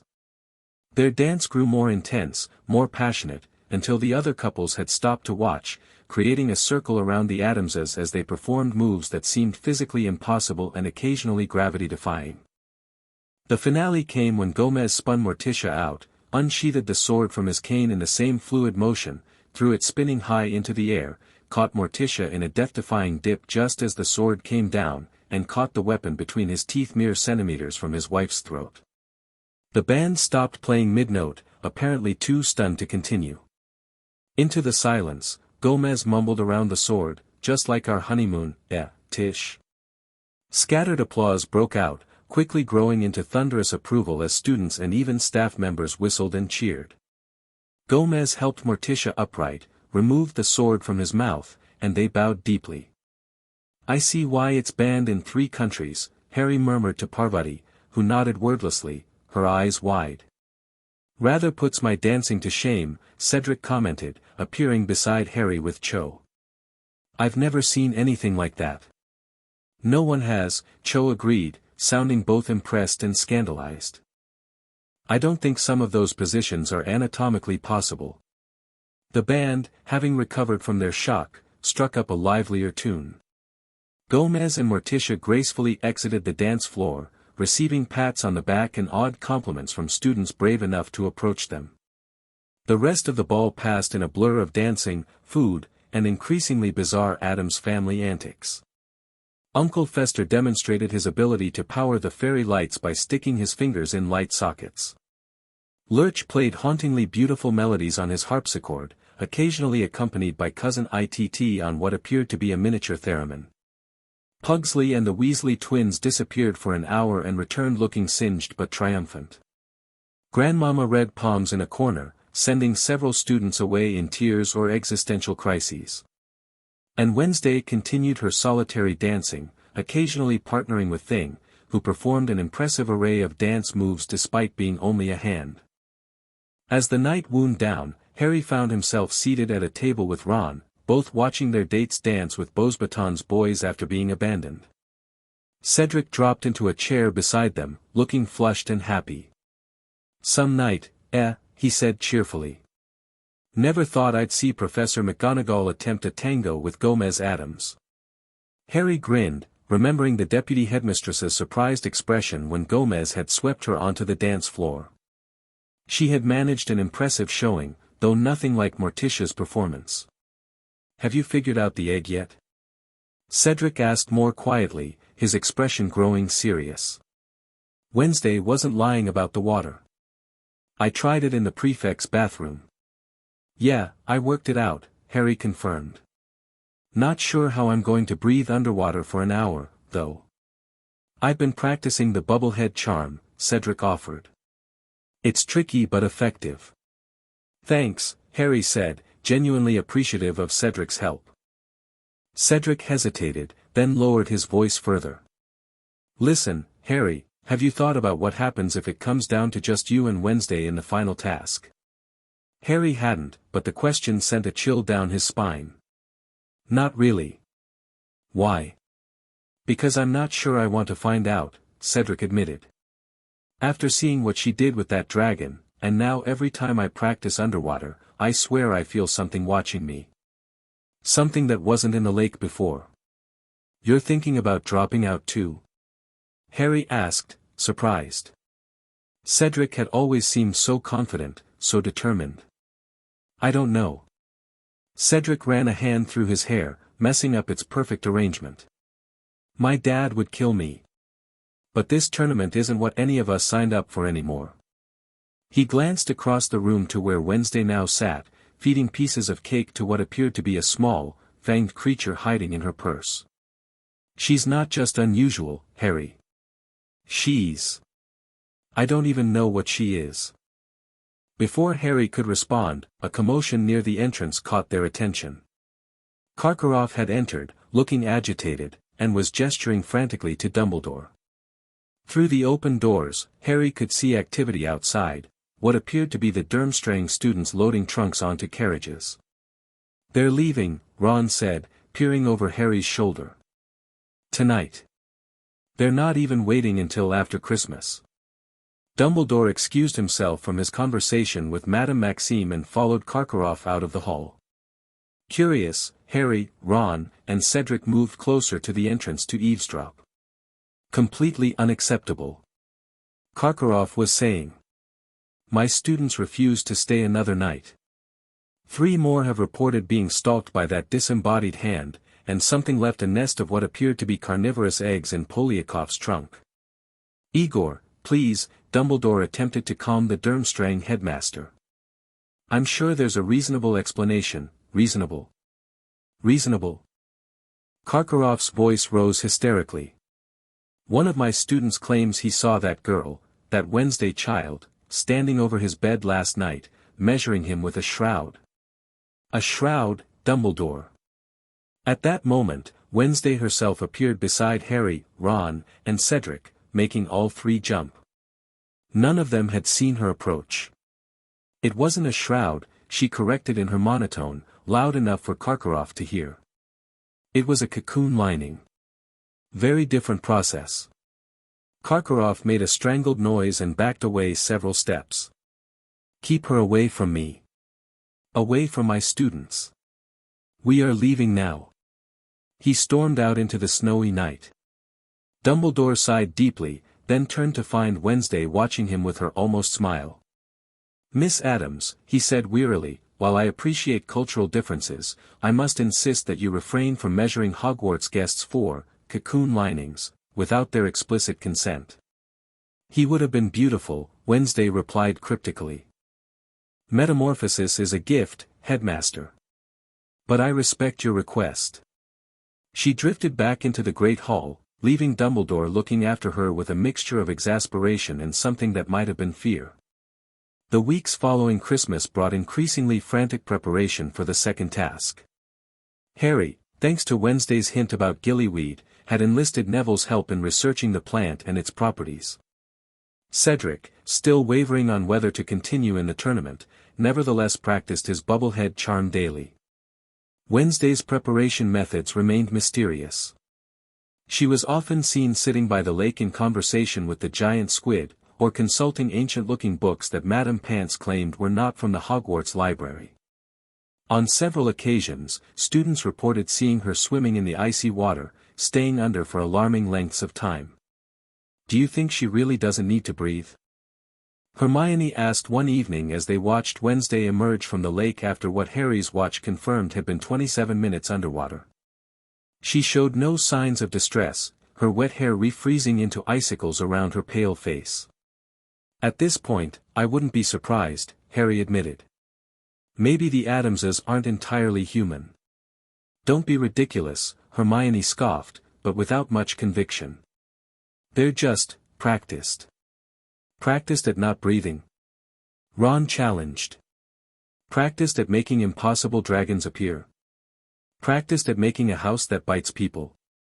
Hermione had no answer for that. The night before the second task, Harry found himself unable to sleep. His supply of gillyweed was ready, provided by Dobby after Snape had refused to help, but anxiety kept him tossing and turning. Eventually, he gave up and decided to take a walk under his invisibility cloak. The corridors were silent and dark as Harry made his way aimlessly through the castle. Without really planning it, he found himself near the entrance hall, drawn by a faint light coming from outside. Curious, he moved to one of the windows and peered out. A procession of figures moved across the grounds toward the lake. Squinting, Harry recognized Dumbledore's tall form, accompanied by McGonagall, Snape, and several other professors. They appeared to be escorting a group of students, Harry could make out Cho Chang's distinctive silhouette, and someone with bushy hair who could only be Hermione. Ron was there too, and a small blonde girl who might have been Fleur's sister. The hostages, Harry whispered to himself. They're taking them now. He watched as the group reached the lake's edge. Dumbledore raised his wand, and the students' forms went limp. One by one, they were levitated out over the water and gently lowered beneath the surface, presumably into the care of the merpeople below. Harry was about to turn away when he noticed another figure moving across the grounds, not from the castle, but from the direction of the Addams mansion. The figure was too small to be an adult, moving with Wednesday's distinctive gliding walk. Dumbledore spotted her too.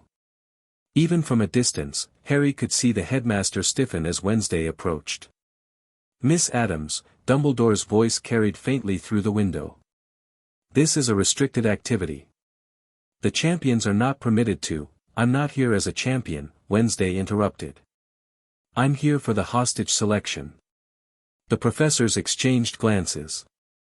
We've already selected your person, McGonagall informed her. Your brother, Pugsley. Wednesday shook her head. Unacceptable. I beg your pardon. McGonagall's Scottish accent intensified, as it always did when she was surprised. Pugsley wouldn't work, Wednesday explained. He can hold his breath for 3 hours and has been trained to escape all forms of restraint, including magical ones. He'd ruin the task parameters. Snape stepped forward. Then who would you suggest, Miss Addams? Who would you sorely miss? Wednesday considered this thing. The hand. McGonagall clarified, sounding faint. Yes. He's been my closest companion since birth. And unlike Pugsley, he'll stay where you put him. The professors conferred in hushed voices. Harry strained to hear but could only catch fragments. Most unusual request, is a sentient being, after all, might be simpler than trying to contain the boy. Finally, Dumbledore turned back to Wednesday. Very well, Miss Addams. If you would be so kind as to produce thing, we will make the substitution. Wednesday reached into her pocket and withdrew the disembodied hand, which waved cheerfully at the assembled professors. She bent her head close to Thing's fingers, apparently whispering instructions, then handed him to Dumbledore with surprising gentleness. Be brave, she told Thing, who gave her a thumbs up before going deliberately limp. Dumbledore, looking slightly disturbed, performed the same spell he had used on the other hostages and levitated Thing out over the lake, where the hand disappeared beneath the dark water. Thank you for your cooperation, Miss Addams, Dumbledore said. Now, I must insist you return to your home, and get some rest before tomorrow's task. Wednesday turned without another word and glided back toward the Addams mansion. Harry remained at the window until the professors had escorted the last of the hostages into the lake and returned to the castle, then made his way back to Gryffindor Tower, mind racing with what he had witnessed. Morning arrived with brisk winds and grey skies, perfect weather for the sadistic task of forcing champions to dive into a freezing lake in February. The stands had been constructed around the Black Lake, and students bundled in winter cloaks filled the seats, buzzing with excitement and speculation. The Addams family had claimed prime viewing positions, their black attire standing out against the colorful house scarves of the Hogwarts students. Gomez paced energetically, occasionally practicing fencing moves with an invisible opponent. Morticia sat serenely, a black parasol protecting her pale skin from even the weak winter sunlight. Pugsley had brought what appeared to be fishing equipment, though the hooks were alarmingly large. Uncle Fester wore his diving suit, apparently ready to join the task at a moment's notice. Grandmama knitted something that occasionally wriggled. Lurch stood impassively, holding a large towel for Wednesday's eventual emergence from the lake. Harry, clutching his gillyweed nervously, approached the judge's table where Dumbledore, Bagman, Percy Weasley, substituting for Mr. Crouch, and Madame Maxime waited. Cedric already stood at the edge of the lake, wand in hand, looking determined if slightly green around the gills. Wednesday arrived last, wearing what appeared to be a Victorian bathing costume, black, high-necked, and completely impractical for swimming. Her hair remained in its braids, and she carried no visible magical aids. "Welcome to the second task," Bagman announced to the crowd, voice magically amplified. "Last night, something was stolen from each of our champions, something they'll sorely miss. They have precisely 1 hour to recover their treasures from the bottom of the lake. The task begins at the sound of the cannon." The boom echoed across the water. Harry stuffed the gillyweed into his mouth, chewing desperately as Cedric performed his bubblehead charm and plunged into the water. Harry followed moments later, the gillyweed finally taking effect as gills erupted on his neck and his hands and feet transformed into flippers. Wednesday was the last to enter the water. She simply walked in, fully clothed, not even wincing at the temperature, and disappeared beneath the surface with barely a ripple. The crowd waited anxiously, unable to see anything happening below the dark waters. In the champion's absence, attention turned to Ludo Bagman's commentary and the Addams family's strange behavior. "What exactly is your daughter doing down there?" a nearby Ravenclaw parent asked Gomez. "We didn't see her use any spells or magical aids. Wednesday has always had an affinity for underwater environments," Gomez replied cheerfully. "She was born during a flood, you know. Midwife had to wear scuba gear. She trained with the giant squid," Morticia added, gently stroking the petals of a black rose. "Such a gentle creature, once you get past the tentacle strangulation reflex." Beneath the surface, Harry swam through the murky water, following the merpeople's song deeper into the lake. He passed forests of swaying weeds, was briefly chased by Grindylows, and finally arrived at the merpeople's village, where he found the hostages tethered to a statue in the town square. Ron, Hermione, Cho, and Fleur's sister floated unconsciously, secured by magical ropes. And beside them, tied with particular care and multiple knots, was Thing, who, despite supposedly being unconscious, gave Harry a subtle thumbs up when he approached. Harry had just freed Ron when Cedric arrived, performed the severing charm on Cho's bonds, and began swimming back toward the surface, tapping his wand against his water-filled watch to indicate they were running out of time. Harry hesitated, looking at the remaining hostages. Where was Wednesday? The merpeople circled warily, tridents ready, watching Harry's indecision. He had just decided to free Hermione and the little girl when a shadow passed overhead, and the merpeople scattered in obvious terror. Through the murky water came Wednesday, moving not like a swimming human but like something born to the depths. She didn't kick or stroke, she simply glided forward, her black clothes billowing around her like ink in the water. Her eyes were wide open, unblinking despite the lake water, and fixed directly on Thing. The merpeople had retreated to the edges of the village, watching Wednesday with unmistakable fear. Some made warding gestures with their webbed hands. Others whispered in their language, the word drowner repeated several times. Wednesday reached the statue and extended one pale hand toward Thing. The ropes binding him seemed to loosen of their own accord, unraveling and drifting away without her casting any visible spell. Thing immediately sprang into motion, scuttling up her arm to perch on her shoulder. Then Wednesday turned her unblinking gaze on Harry. Her lips moved, and somehow, impossibly, he heard her voice in his mind rather than through his transformed ears. The little girl, Wednesday's voice echoed in his head. "Fleur isn't coming." Harry nodded his understanding, relieved that Wednesday seemed to share his concern for the youngest hostage. He quickly freed Hermione, then moved to release Fleur's sister. As they began their ascent, Harry glanced back to see Wednesday still hovering near the statue, her eyes now fixed on the merpeople. Several of them had begun a strange, keening song that sounded like a plea or a prayer. Wednesday watched them for a moment, then inclined her head slightly, a gesture of acknowledgement, perhaps respect, before gliding after Harry toward the surface. They emerged from the lake to thunderous applause. Harry gasped as the gillyweed effects began to wear off, while Ron, Hermione, and Fleur's sister spluttered back to consciousness. Cedric and Cho were already wrapped in towels, huddled together for warmth. Wednesday broke the surface last, looking exactly as she had when she entered, not a hair out of place, her Victorian bathing costume dried despite having been underwater for nearly an hour. Thing sat on her shoulder, shaking himself like a wet dog despite also appearing perfectly dry. Fleur rushed forward, seizing her sister in a tearful embrace, then turned to Harry with gratitude shining in her eyes. "You saved her. Even though she was not your hostage."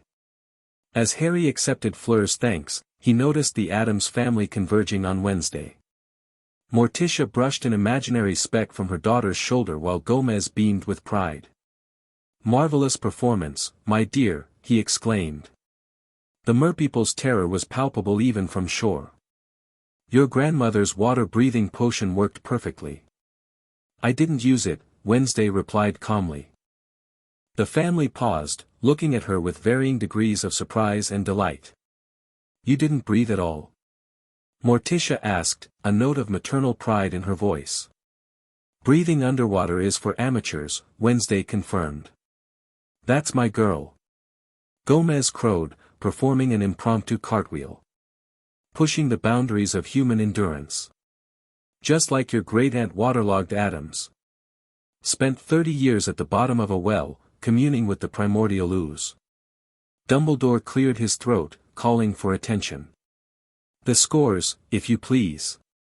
The judges conferred briefly, then raised their wands. Cedric received 47 points for returning with his hostage first, though slightly outside the time limit. Harry earned 45 points for his moral fiber in ensuring all hostages were safe. When it came to Wednesday's score, Bagman announced with visible confusion, Miss Addams returned within the time limit with her hostage perfectly intact. However, the judges remain uncertain about her methods. The Merchiftanus has informed us that Miss Addams appears to be, known to the Deep Ones and blessed by the ancient water spirits. He glanced at his notes. Apparently, this is unusual enough to warrant special consideration. 48 points. The Addams family applauded enthusiastically, with Pugsley setting off a small underwater explosion that sent a geyser of water 20 feet into the air. 48 points for being creepy. Ron exclaimed as they trudged back to the castle to change into dry clothes. "How is that fair?" "She did complete the task perfectly," Hermione pointed out, wringing water from her hair. "And without any apparent magical assistance." "That's what's disturbing," Harry said quietly. "How did she stay underwater without breathing? And how did she speak into my mind down there?" "Maybe she really is part mermaid," Ron suggested, only half joking. "Would explain a lot, honestly." "Whatever she is," Hermione said thoughtfully, "the mere people knew. Did you see how they reacted to her? Like they recognized something in her that terrified them." Harry nodded, remembering the strange keening song and the way the mere people had backed away. "I think the tournament officials are starting to realize they've let something into Hogwarts that they don't understand at all." The days following the second task brought a noticeable shift in the atmosphere at Hogwarts.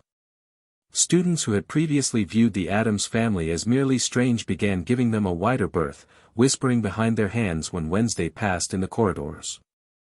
The Slytherins, however, had developed an almost cult-like admiration for her, with younger students bowing slightly in her presence and older ones seeking her advice on hexes and potions. Draco Malfoy had appointed himself Wednesday's unofficial lieutenant, carrying her books between classes and glaring at anyone who stared too long at her. His father had even sent a formal invitation for Wednesday to visit Malfoy Manor during the Easter holidays, an invitation Morticia politely declined, noting that Wednesday never travels without her collection of venomous arachnids, and the last host who denied them accommodation required extensive facial reconstruction. Even the professors seemed to have given up trying to maintain normalcy. When Uncle Fester wandered into Transfiguration and turned himself into a chandelier, McGonagall merely awarded 5 points to whatever house the Addams family would have been in, and continued her lesson. Only Snape maintained his composure, having found in Grandmama Addams a kindred spirit who shared his appreciation for the subtle science of potion-making, though her methods were decidedly more chaotic. They were often seen conferring over bubbling cauldrons, arguing passionately about whether Eye of Newt was superior to Toe of Frog. Grandmama insisted the difference was crucial, particularly if the potion recipient had an amphibian allergy. Harry, meanwhile, found himself increasingly concerned about the final task. With the point standing so close between himself, Cedric, and Wednesday, it was anyone's game, but the real question was whether Cedric would stay in long enough to compete.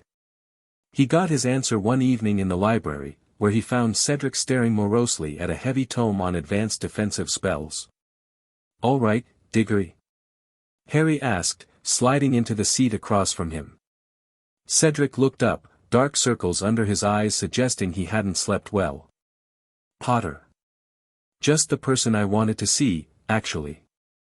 He pushed the book aside and leaned forward. "I've made a decision. About the tournament. You're staying in." Harry guessed, studying Cedric's determined expression. "Yeah."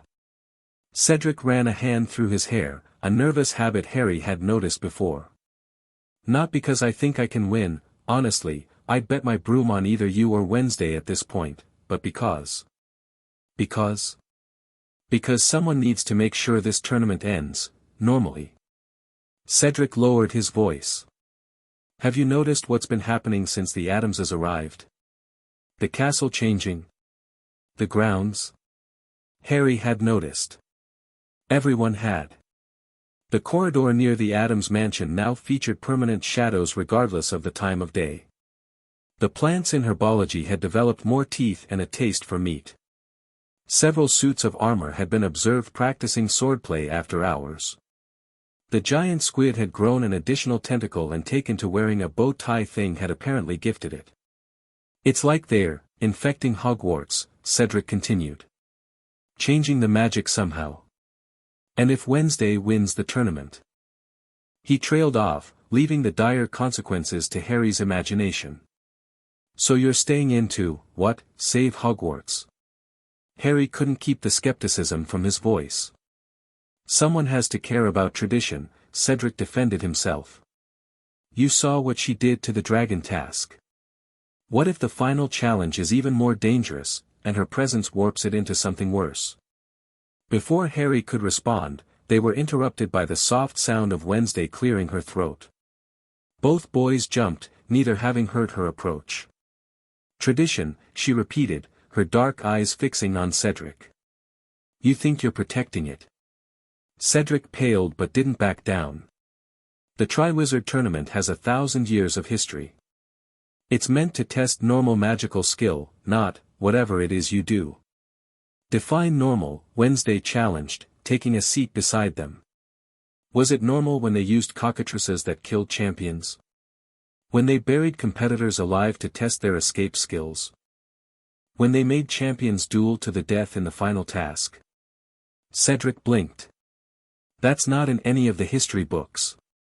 "History is written by the survivors," Wednesday replied. "My family remembers the true tournament. Great-great-grandmother Desdemona Addams was a champion in 1443. She won by feeding her competitors to a manticore she'd raised from a cub." "That's horrible," Cedric said weakly. "That was tradition," Wednesday corrected. "The sanitized version you're defending is the aberration." She stood, gathering her books. "Stay in the tournament if you wish, Diggory. But don't pretend you're protecting something sacred.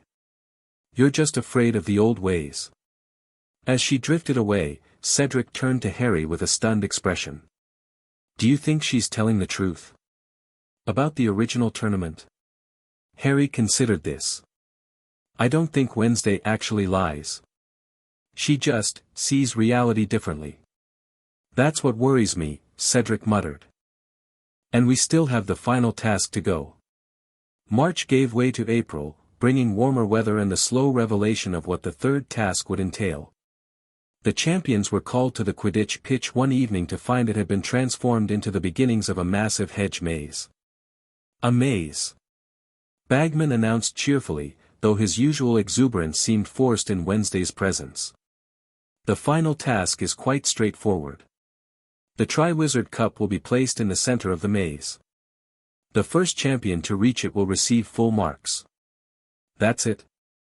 Cedric asked, looking suspicious. "Just a maze?" "Oh, There will be obstacles, Bagman assured them. Hagrid is providing creatures, and there will be spells to overcome, enchantments to break. That sort of thing. Wednesday circled a small section of hedge, running her pale fingers along the leaves. Where she touched, the green seemed to darken slightly. Miss Addams, Bagman called nervously, please refrain from whatever you're doing to the foliage. It recognizes me, Wednesday replied, not stopping her methodical stroking of the plant. All growing things do. Yes, well, regardless, the maze will continue growing until June 24th, when you'll navigate its depths in search of the cup. Miss Addams will enter first, given her current point lead, followed by Mr. Potter, then Mr. Diggory. As they left the Quidditch pitch, Harry found himself walking beside Wednesday while Cedric hurried ahead, clearly avoiding further conversation with the Addams girl. The maze won't stay just a maze, will it? Harry asked quietly. Wednesday's lips twitched in what was becoming her signature almost smile. Nothing stays what it was made to be around my family. Change is inevitable. Is that why you're here? To change Hogwarts? We didn't choose to come, Wednesday reminded him. But now that we're here. She trailed off, looking back at the maze, which already seemed darker and more forbidding than it had moments ago. Think of it as evolution, Potter. Forced adaptation. The strong survive.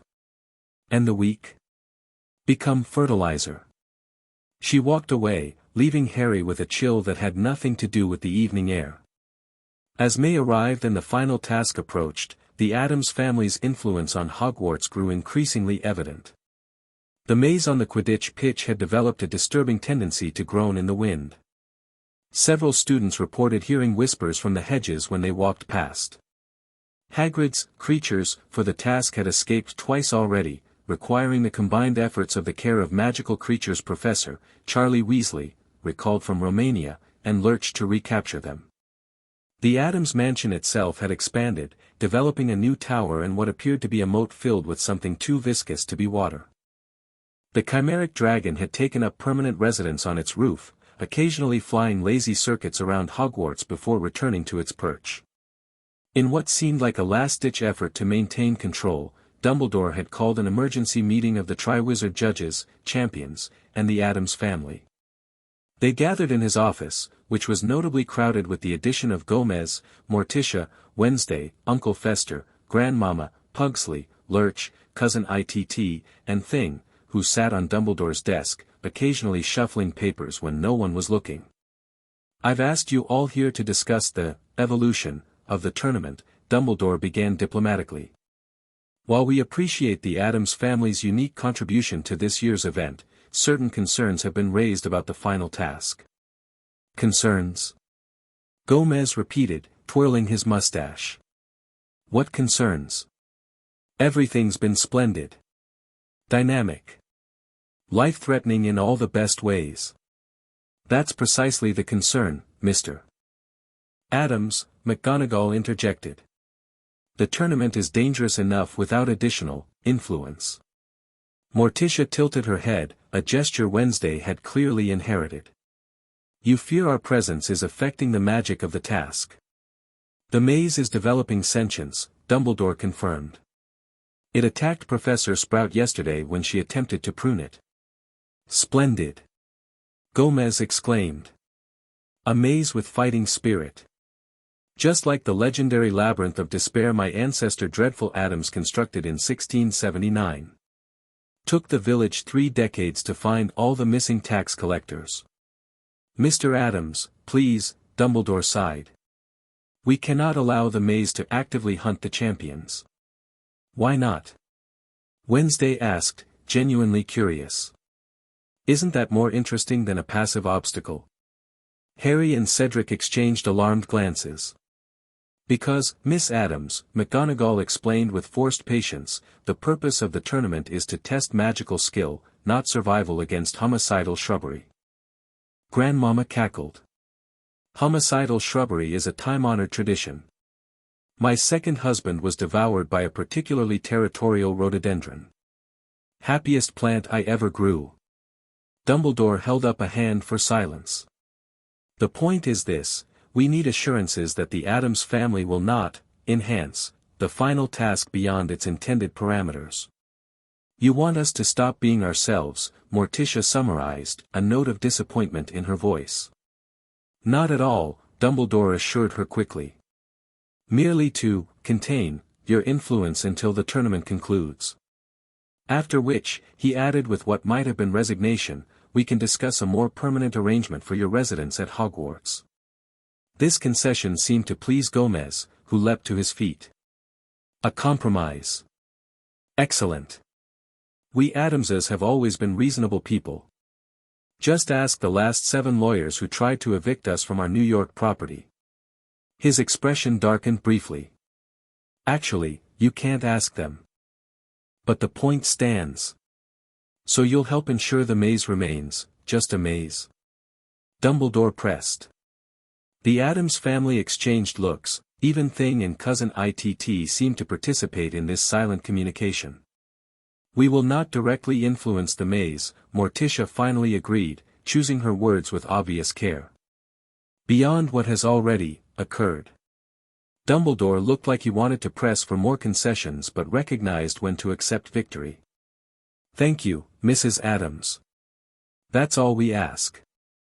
As the meeting disbanded, Harry found himself walking down the spiral staircase beside Wednesday. Your mother promised not to influence the maze directly, he noted. But that was a careful choice of words, wasn't it? Wednesday's almost smile appeared. Mother is a wordsmith. She believes precision matters. So the maze will still be dangerous. The maze was always going to be dangerous, Potter. We're just helping it reach its potential.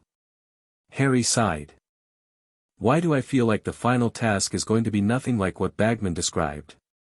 Because you're learning, Wednesday replied, and there might have been a note of approval in her voice. Evolution works both ways. The night before the third task, an unusual calm settled over Hogwarts. The Addams mansion had gone quiet, showing no signs of the usual explosions, strange lights, or screaming that typically emanated from its windows after dark. The sentient maze had stopped its ominous groaning. Even the chimeric dragon seemed subdued, curled up on the mansion's roof like an oversized cat. This eerie tranquility unsettled Harry more than the chaos had. It felt like the calm before a storm, or perhaps, more accurately, the silence before a predator pounced. Unable to sleep, Harry found himself wandering the corridors under his invisibility cloak again. As he passed a window overlooking the grounds, a movement caught his eye. A small figure in white glided across the lawn toward the maze, Wednesday, her pale dress and skin making her appear almost ghostly in the moonlight.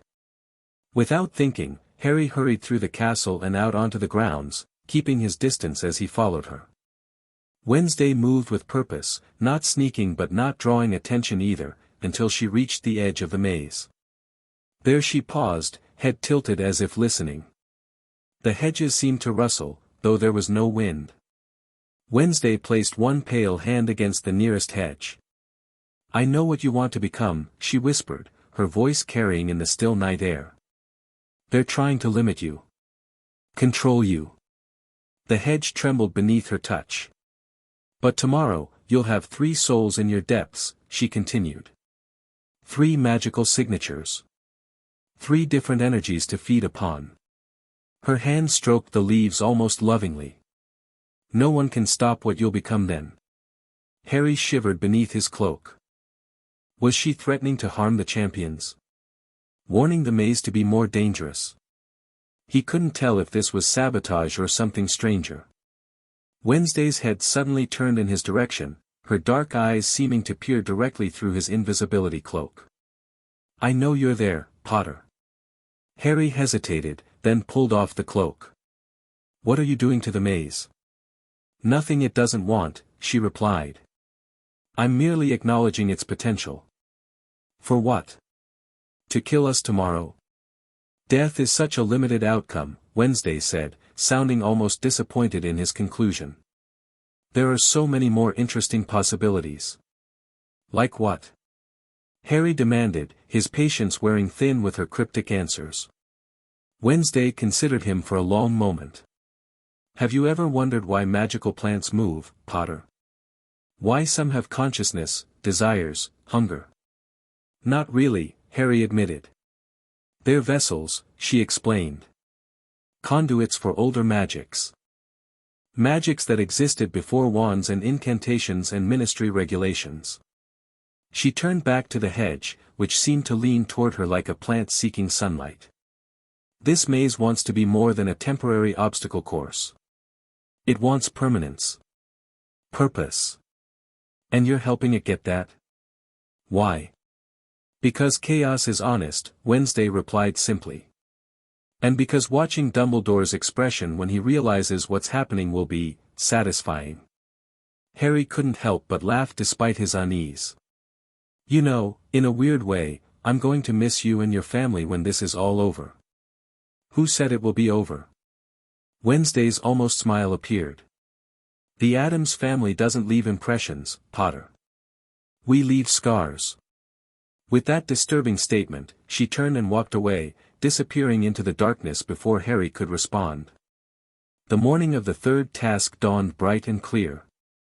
The stands around the maze filled with excited spectators, the entire school turning out to witness the tournament's conclusion. The Addams family had claimed their usual prominent position, though Harry noticed they were all dressed more formally than usual, as if attending a significant ceremony rather than a sporting event.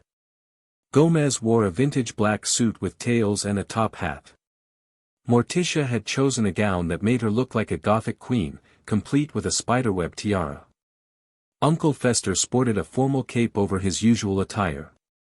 Grandmama wore ancient ceremonial robes covered in symbols that hurt the eyes if viewed directly. Pugsley had been stuffed into a miniature version of his father's suit. Lurch loomed behind them in his butler's uniform, holding a silver tray with what appeared to be glasses of smoking liquid. Cousin ITT had donned a tiny bowtie atop his hair. Even Thing wore a miniature white glove, like a formal servant. The champions gathered at the entrance to the maze. Harry wore his Gryffindor Quidditch robes, having decided they brought him luck. Cedric was dressed similarly in Hufflepuff colors, his wand gripped tightly in his hand. Wednesday had abandoned her usual black for a dress of purest white, high-necked and old-fashioned, with her hair hanging loose instead of in its usual braids.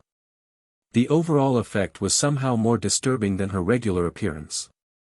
Ladies and gentlemen, Bagman announced to the crowd. The third and final task of the Triwizard tournament is about to begin. Let me remind you where our champions stand. In first place, with 95 points, Miss Wednesday Addams. The Slytherins cheered loudly, joined by the enthusiastic whooping of the Addams family. Gomez fired what appeared to be celebratory gunshots into the air. In second place, with 85 points, Mr. Harry Potter. The Gryffindor section erupted in applause and cheers, with the Weasley twins setting off magical fireworks that spelled out, "Go Harry," in red and gold sparks. And in third place, with 82 points, Mr. Cedric Diggory. The Hufflepuffs made up for their smaller numbers with sheer volume, stomping and cheering for their champion. The rules are simple, Bagman continued. The Triwizard Cup has been placed in the center of the maze. The first champion to touch it will be declared the winner.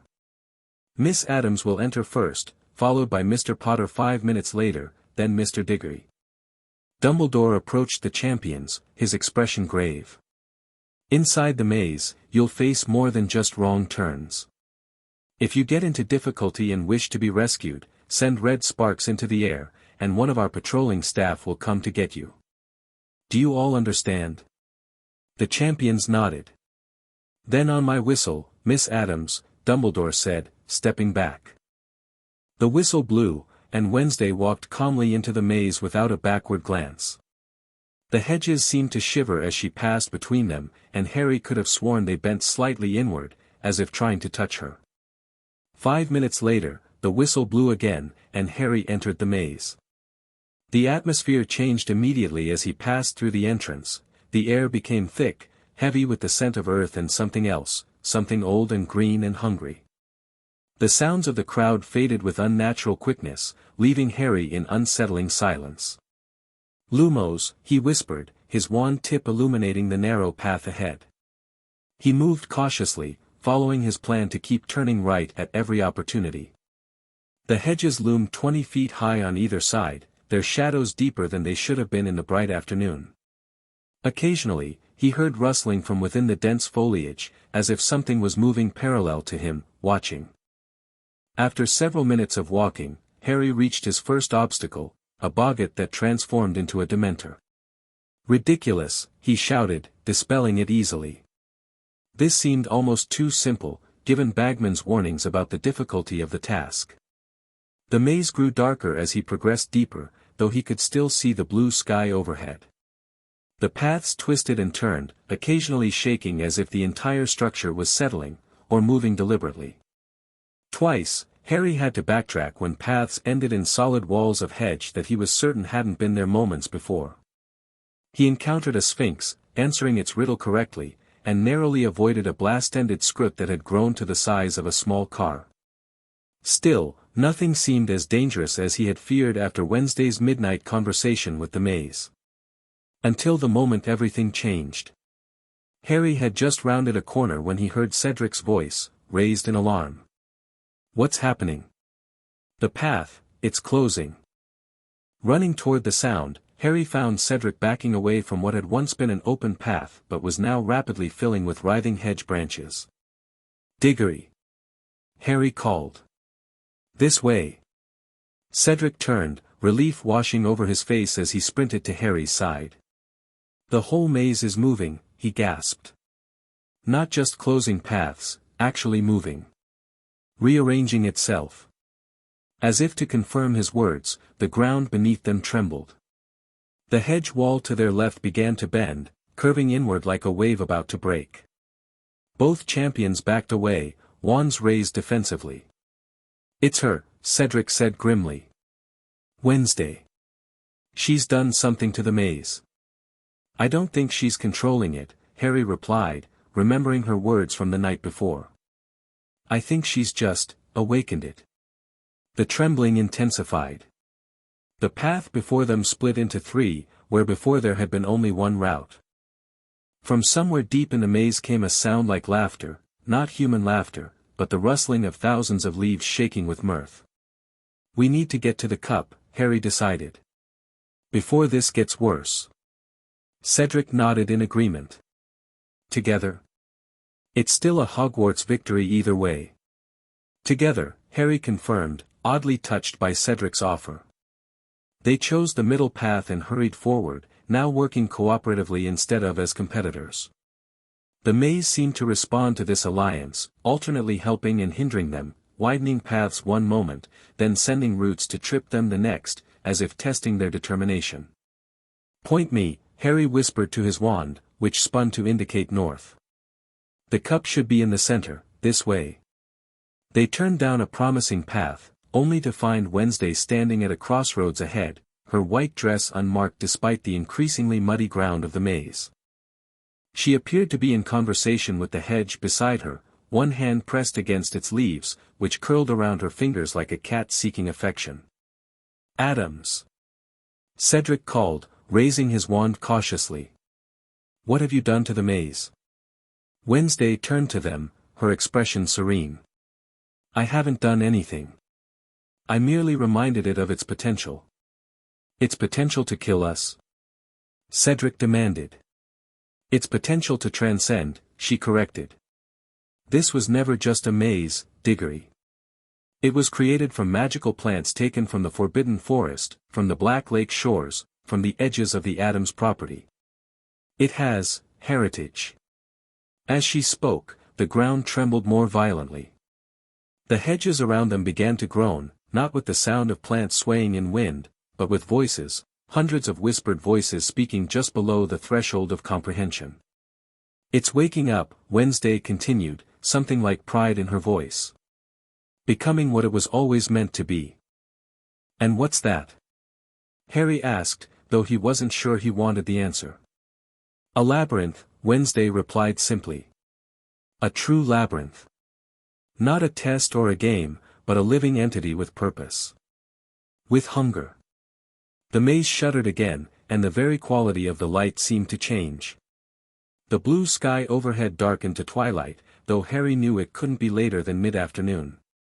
The air grew thick, almost syrupy, carrying scents of loam and decay and something wilder, older. "We need to get out of here," Cedric said urgently. "All of us. This isn't a tournament anymore." "It never was," Wednesday replied. "Not for my family. This was always about something else." "What?" Harry demanded. "What was it about?" Wednesday's almost smile appeared. "Restoration." Before either boy could ask what she meant, a massive tremor shook the ground beneath them. The hedge walls began to move, not just shifting or rearranging, but transforming. Branches reached out like arms. Roots erupted from the earth like tentacles. Faces formed in the dense foliage, mouth-like openings gaping in silent screams or hungry grins. "Run," Wednesday advised calmly. "The cup is that way." She pointed down the left-hand path. "I'd hurry if I were you. The labyrinth is almost fully awake." Harry and Cedric needed no further encouragement. They sprinted down the indicated path, ducking under grasping branches and leaping over writhing roots. Behind them, Wednesday remained at the crossroads, watching them flee with that same serene expression. The maze was fully alive now. The paths shifted and changed even as they ran, forcing them to make split-second decisions at each turn. The faces in the hedges tracked their movement, occasionally letting out groans or hisses that sounded disturbingly like words in a forgotten language. "There!" Cedric shouted, pointing ahead. In a small clearing stood a plinth, and upon it, glowing with a bluish light, was the Triwizard cup. They put on a final burst of speed, racing toward their goal as the maze seemed to realize their intention and redoubled its efforts to stop them. Roots shot from the ground like spears. Branches lashed out like whips. The very air thickened, trying to slow their progress. They reached the plinth together, both gasping for breath as they stood before the gleaming cup. "Together?" Cedric panted, extending his hand. "Together," Harry agreed, clasping Cedric's arm. As one, they reached for the cup, each grasping a handle. The expected jerk of a portkey never came. Instead, the cup's blue glow intensified, spreading out from the trophy in waves that washed over the entire maze. The living hedges froze in mid-motion, their faces locked in expressions of surprise or rage. A voice boomed from everywhere and nowhere, speaking words in a language Harry didn't recognize but somehow understood. "The pact is sealed. The old ways return." The cup dissolved between their fingers, its substance flowing like liquid silver over their hands and up their arms, painless but impossible to shake off. It coated them briefly before sinking into their skin and disappearing. In the sudden silence that followed, Harry and Cedric stared at each other in confusion and alarm. "What just happened?" Cedric whispered. "What was that voice?" Before Harry could respond, the maze began to collapse, not in destruction but in transformation. The hedges sank into the ground, their substance melting and reforming. The twisted paths straightened and widened. Within minutes, they were standing on the Quidditch pitch again, now marked with intricate silver patterns etched into the grass where the maze had been. The stands erupted in confused cheers and shouts as the spectators spotted the champions. Dumbledore and the other judges hurried onto the field, followed closely by the Addams family, who alone seemed unsurprised by what had transpired. "What happened?" Bagman demanded, looking around wildly. "Where's the maze? Where's the cup?" "Gone," Cedric replied simply. "Both gone." "Not gone," Wednesday corrected, appearing beside them as if she'd always been there. "Transformed. Fulfilled." Dumbledore surveyed the silver patterns on the ground, his expression grave. "These are ley lines," he said quietly. "Ancient magical conduits that once crisscrossed Britain. They were thought to have faded centuries ago." "Not faded," Morticia explained, gliding forward with Gomez at her side. Suppressed. Modern magic prefers wands and incantations, controllable, predictable. The old magic was wild, connected to the earth itself. And you've, what? Reawakened it? McGonagall asked, looking both fascinated and horrified. Gomez beamed. Precisely. The tournament was the perfect catalyst, 3 magical champions, a magical labyrinth grown over a convergence point, and a little Addams influence to remind it all of its true nature. The cup, Harry said suddenly, remembering the silver liquid that had absorbed into his and Cedric's skin. It wasn't just a trophy, was it? It was a key, Wednesday confirmed. And a binding agent. By touching it together, you completed the ritual that even we couldn't perform alone. Ritual? Cedric repeated weakly. What ritual?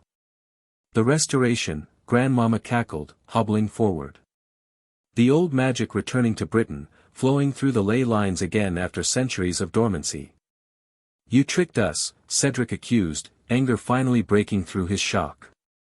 You used the tournament, used us, for some magical ritual we never agreed to. Not tricked, Wednesday corrected. Guided. The tournament was already a ritual, we simply returned it to its original purpose. Which was? Dumbledore asked, his voice carrying a dangerous edge. To honor the old magics, Morticia explained. The first Triwizard tournament wasn't about school pride or eternal glory. It was a ceremony to strengthen the magical ley lines of Europe, performed at different nexus points across the continent. The cup passing from location to location, channeling power back into the earth, Gomez added enthusiastically. Wonderful system. Until modern wizards decided it should be about showing off spellwork instead of communing with primal forces.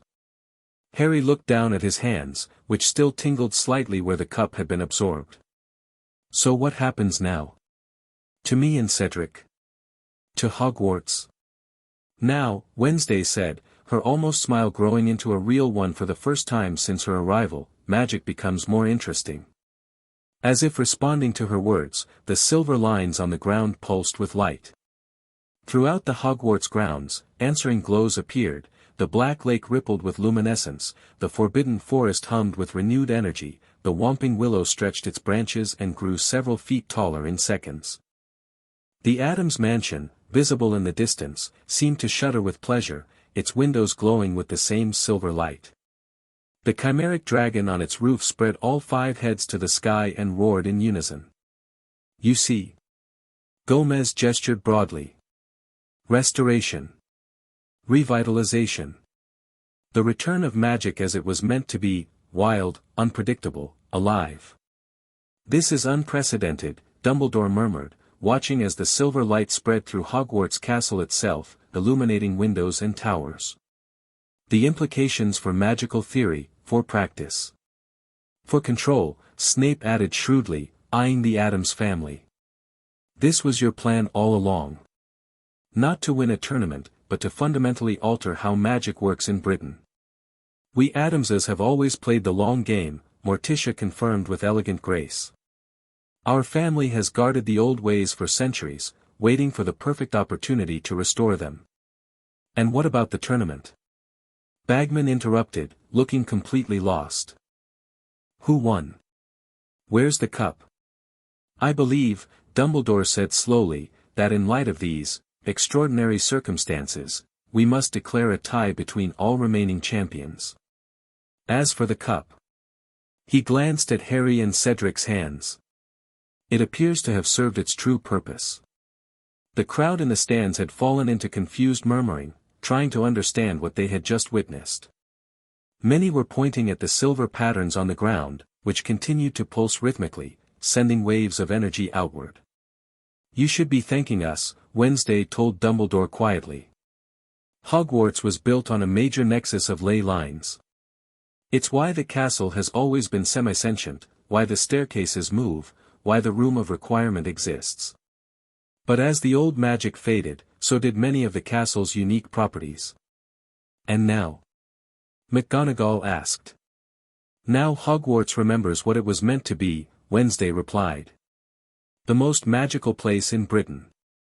As if confirming her words, the castle in the distance seemed to shimmer, towers shifting slightly, windows appearing where none had been before, the whole structure adjusting itself like a person stretching after a long sleep. Magnificent. Gomez declared. Worth every moment of our unexpected visit. Speaking of which, Morticia added, now that the restoration is complete, our mansion should be able to return to its original location. A collective sigh of relief escaped from the Hogwarts staff. You're leaving?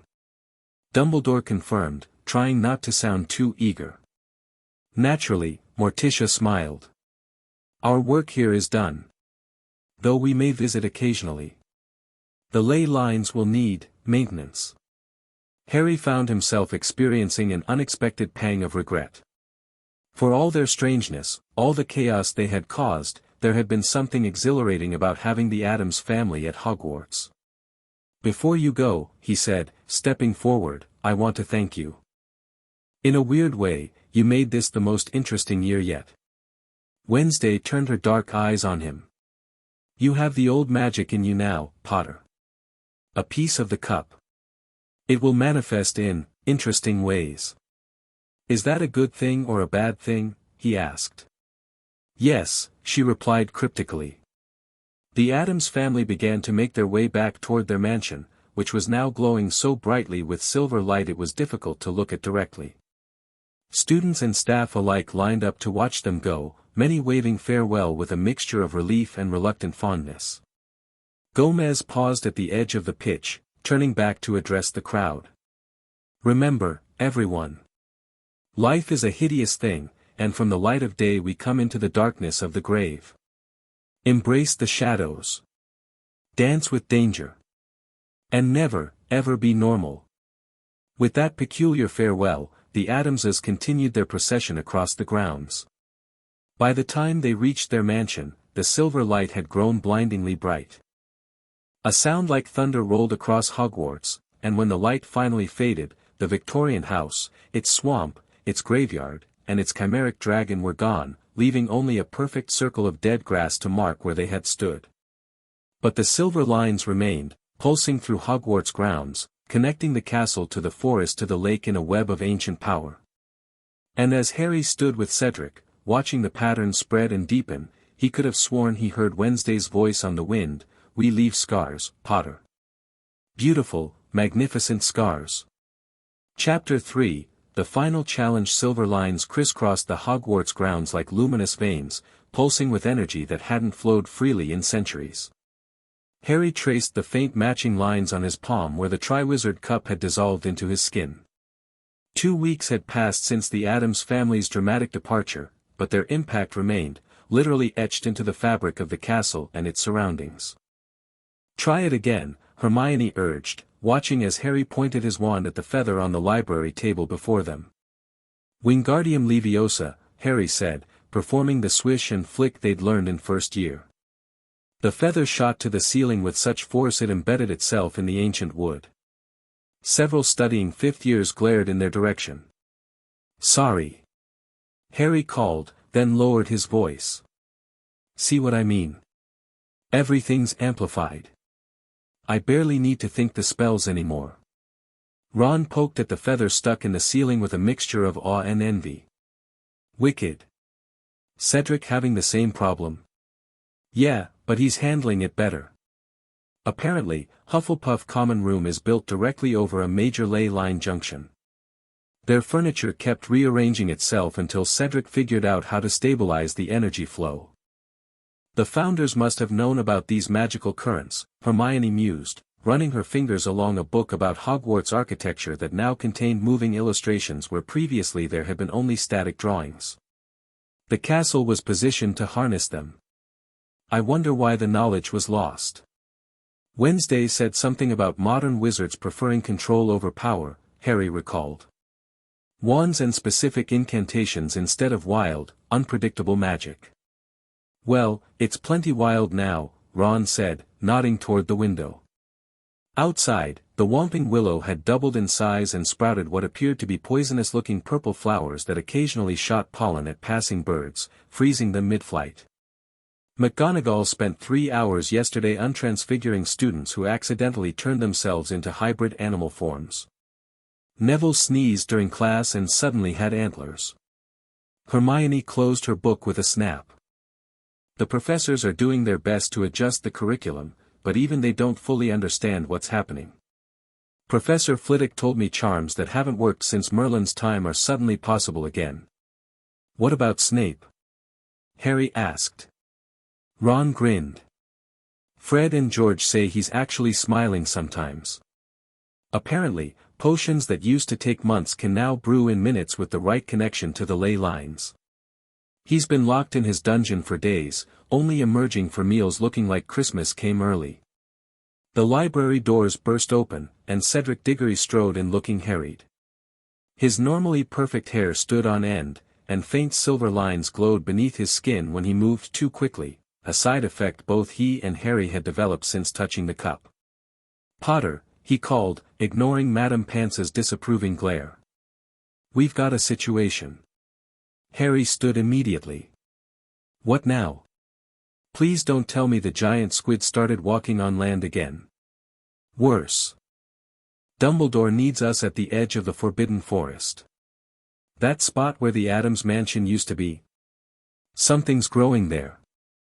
The dead circle of grass where the Addams family mansion had stood now bulged upward like a grass-covered boil on the landscape. Students and professors stood at a safe distance, watching as the ground occasionally trembled and the bulge expanded another few inches. Dumbledore stood at the edge of the circle, his wand drawn but held loosely at his side.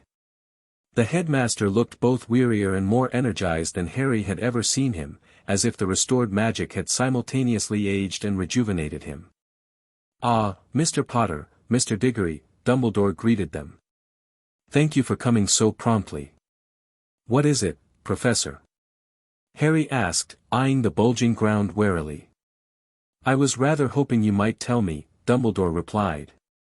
"Both of you appear to have developed a connection to the restored ley lines. Can you sense anything about this phenomenon?" Harry exchanged a glance with Cedric, who nodded encouragingly. They'd discovered over the past 2 weeks that by working together, they could sometimes interpret the strange new magical currents flowing through Hogwarts. Harry closed his eyes and extended his hand toward the mound, palm out. Cedric did the same. The faint silver lines on their skin brightened in response, and Harry felt a now familiar tingling sensation rush up his arm. "It's not dangerous," he said after a moment, surprised by his own certainty. "It feels familiar somehow." "Like an echo," Cedric added, his eyes still closed. "Something left behind." "Left behind by the Addamses?" Professor McGonagall asked sharply. She'd taken to carrying a portable transfiguration reversal kit on her belt, necessary for the frequent accidental transformations occurring throughout the school. "Not exactly," Harry said slowly, trying to interpret the impressions flowing into him through the ley lines. "More like something they awakened that wasn't ready to leave yet." The mound pulsed suddenly, expanding another foot in height. Several students screamed and backed away further. Hagrid, who stood nearby with his crossbow, looked torn between fascination and readiness to attack if necessary. "Whatever it is," Cedric said, "it's coming soon. Minutes, not hours." Dumbledore nodded gravely. "Perhaps it would be best to clear the area. Minerva, if you would escort the students back to the castle." Before McGonagall could respond, a deafening crack split the air. The mound trembled violently, then split down the middle. From the gap emerged a single, enormous, thorny vine as thick as Hagrid's arm. It rose 20 feet into the air, swaying like a cobra. "Blimey," Ron breathed from somewhere behind Harry. "It's like the maze came back." The vine whipped toward them with startling speed, causing several professors to raise their wands defensively. But rather than attacking, it stopped short and hovered before Harry and Cedric. The tip split open like a flower, revealing what appeared to be a mouth lined with thorny teeth. Champions, the vine mouth rumbled, its voice like stones grinding together. We seek the Addams kin. Harry swallowed hard. They're gone. They went back home. The vine creature twisted in apparent distress. The pact is incomplete. The final challenge remains. Final challenge? Cedric repeated. The tournament's over. We tied. Not the tournament, the creature corrected. The restoration. The old ways demand a final challenge. A true test of the new guardians. New guardians? Harry looked at Cedric in confusion. You mean us? The vine mouth opened wider, revealing a glowing silver core that pulsed in time with the lines on Harry and Cedric's palms. You bear the mark of the cup. You share the power of the ley lines. You must complete what the Addams kin began. Dumbledore stepped forward, his face grave. What exactly is this final challenge? The vine twisted toward the headmaster. The Dark One rises. Tonight. Without the challenge, without the completion of the pact, the restoration fails. The old magic fades. All returns to silence. The Dark One, Harry whispered, a chill running down his spine. It means Voldemort. Dumbledore's eyes widened fractionally, the closest the headmaster ever came to showing shock. How could it know? The old magic knows, came a dreamy voice from the crowd. Luna Lovegood stepped forward, her eyes wider and more unfocused than usual. She moved with an odd grace, as if in a trance. It sees the patterns, the connections. The Nargles told me this would happen. Miss Lovegood, McGonagall began, reaching to pull her back, but Luna evaded her grasp. The Addams family woke something that was sleeping, Luna continued, approaching the vine without fear. Something that sees beyond time.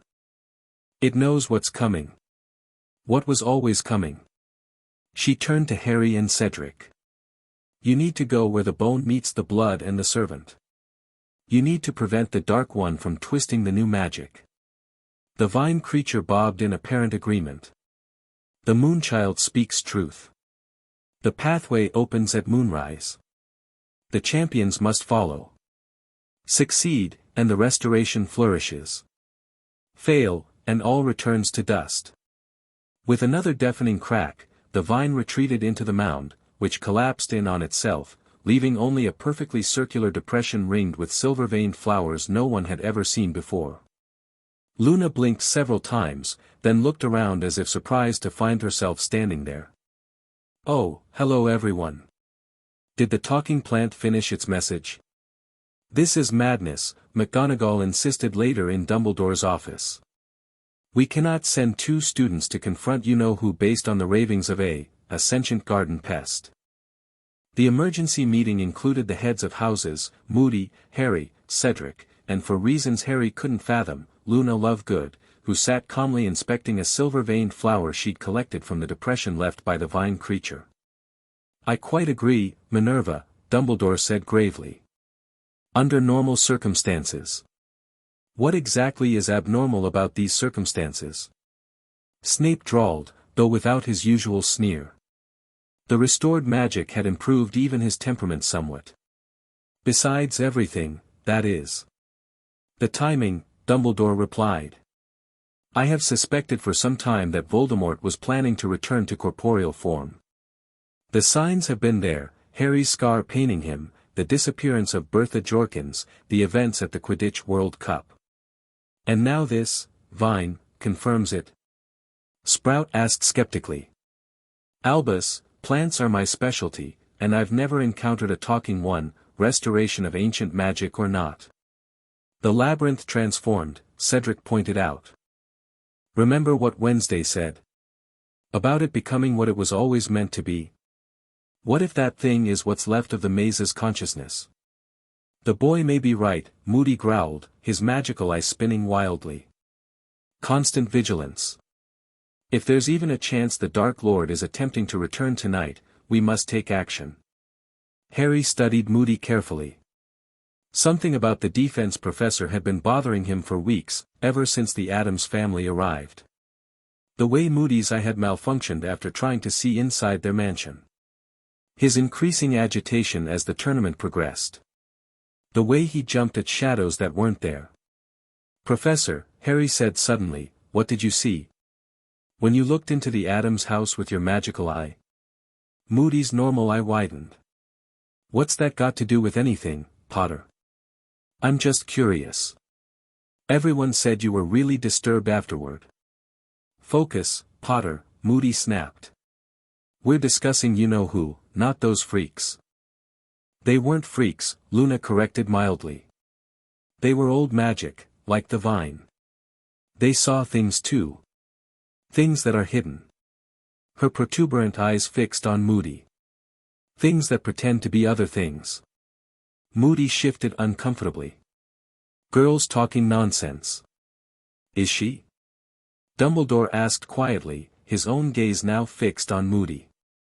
"I find that Miss Lovegood often perceives what others miss." A tense silence fell over the office. Moody's hand drifted toward his pocket. Harry tensed, ready to draw his own wand. "Alastair," Dumbledore said in the same quiet voice, "would you be so kind as to turn your magical eye toward that cabinet behind my desk? The one containing my pensieve. Tell me what you see." "Why would I, humor an old man?" Moody's magical eye swiveled toward the cabinet, then suddenly froze. His entire body went rigid. "I don't, because you can't," Dumbledore finished for him, rising from his chair with surprising speed. "The real Alastair Moody would know that I've placed specific enchantments on that cabinet that his eye could penetrate. Enchantments we discussed before the school year began." The atmosphere in the room shifted instantly from tension to alarm. Snape and McGonagall had drawn their wands, as had Cedric and Harry. "Who are you?" Dumbledore demanded, his own wand now pointed directly at Moody's heart. A tic developed in Moody's cheek. His normal eye darted around the room, calculating odds. Then, abruptly, his face split into a smile that looked all wrong on Moody's scarred features. "Clever," he said, his voice higher pitched than usual. "But too late. The plans are already in motion. The Dark Lord rises tonight, and there's nothing you can do to stop it." "Stupefy." Snape and McGonagall shouted simultaneously. Twin jets of red light struck the fake Moody in the chest, sending him crashing into the wall. He slumped unconscious to the floor. "Well," Dumbledore said mildly, "it appears our Vine friend was correct about one thing. Under the influence of Veritaserum, the man they now knew to be Barty Crouch Jr. confessed everything, imprisoning the real Moody in his own trunk, impersonating him all year, entering Harry in the tournament, and planning to turn the Triwizard Cup into a portkey that would deliver Harry to Voldemort for a resurrection ritual. But then those freaks arrived," Crouch spat, his eyes glazed from the truth serum. "The house appearing out of nowhere. The girl who sees through disguises. The old woman who knew my name, my real name, the first time she saw me. Grandmama Addams," Harry murmured, remembering how she'd looked at Moody strangely that first day. "The plan was perfect until they interfered," Crouch continued, twitching in his restraints. "They're magic, wrong magic. Old magic. Magic the Dark Lord doesn't understand. It made the castle watch me. The stairs moved when I tried to use them. Doors wouldn't open. The suits of armor followed me with their empty helmets. Hogwarts was protecting itself," Dumbledore mused. "The restored ley lines must have awakened aspects of the castle's semi-sentience that have been dormant for centuries. But the Dark Lord adapted," Crouch said, a manic gleam breaking through the potion's haze. "He always adapts. The ritual is prepared. The location changed. The ingredients gathered. He only needs the boy now. Potter's blood will resurrect him stronger than ever." "Where?" Snape demanded. "Where is this ritual to take place?" Crouch laughed, a high, broken sound. "Where magic began. Where the oldest stones stand. Where the ley lines converge beyond Hogwarts' reach. Stonehenge, Luna said softly, everyone turning to look at her. That's what the vine meant. Where the bone meets the blood and the servant. Bone of the father, blood of the enemy, flesh of the servant. The dark ritual. And Stonehenge sits at the junction of 7 major ley lines. How could you possibly know that, Miss Lovegood? McGonagall asked, bewildered. Luna just smiled vaguely. The Quibbler did a special issue on magical convergence points last summer. Daddy interviewed a talking mushroom. Under different circumstances, Harry might have laughed. Instead, he looked to Dumbledore. Sir, if Voldemort completes this ritual using the restored magic, he could potentially harness powers not seen for millennia, Dumbledore finished grimly. Powers even I may not be able to counter. Then we stop him, Cedric said firmly. Like the vine said. The final challenge. Out of the question, McGonagall cut in. You are students, not aurors. We're also the only ones who can track the ley lines, Harry pointed out, holding up his palm where the silver marks pulsed. The vine said the pathway opens at moonrise. I think it meant a direct connection through the magical network, from here to Stonehenge. We need to contact the Addams family, Luna suggested. They started this restoration. They should help finish it. And how exactly do you propose we do that, Miss Lovegood? Snape asked with weary sarcasm. Send them an owl. Their house vanished into thin air. Luna held up the silver-veined flower she'd been examining. With this. It's connected to them somehow. I can feel it. She's right, Harry said, surprised to find himself agreeing with Luna's typically outlandish idea. Those flowers appeared exactly where their mansion stood. If anything can reach them, it's that. Dumbledore studied Luna for a long moment, then nodded. Very well. Miss Lovegood, please attempt to contact the Addams family through your botanical telephone. In the meantime, I will alert the Order of the Phoenix and the Ministry. They won't arrive in time, Crouch said with grim satisfaction. The ritual begins at midnight. The Dark Lord planned for interference. Cedric checked his watch. Moonrise is in 30 minutes. That gives us just over 3 hours total. Then we prepare, Dumbledore said decisively. Mr. Potter, Mr. Diggory, while I cannot condone sending you to face Voldemort, I recognize that the magic itself has chosen you for this task. If the pathway opens as predicted, you must be ready to follow it. What about Ron and Hermione? Harry asked. They should know what's happening. I'll brief them, McGonagall offered, her expression softening slightly. But they cannot accompany you, Potter. This task appears to be for the champions alone. As the adults began organizing their response, Harry approached Luna, who was whispering to the silver-veined flower, her lips almost touching its petals. Any luck? He asked. Luna looked up with her dreamy smile. Oh yes. They've already answered. Wednesday says they'll meet us there. At Stonehenge? How? They disappeared. The Addams family is never really gone, Luna replied.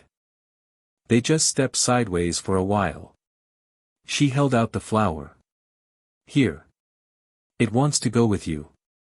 Harry took the strange blossom, surprised to feel it pulse against his fingers like a tiny heart. Thanks, Luna. For everything. You're welcome, Harry Potter.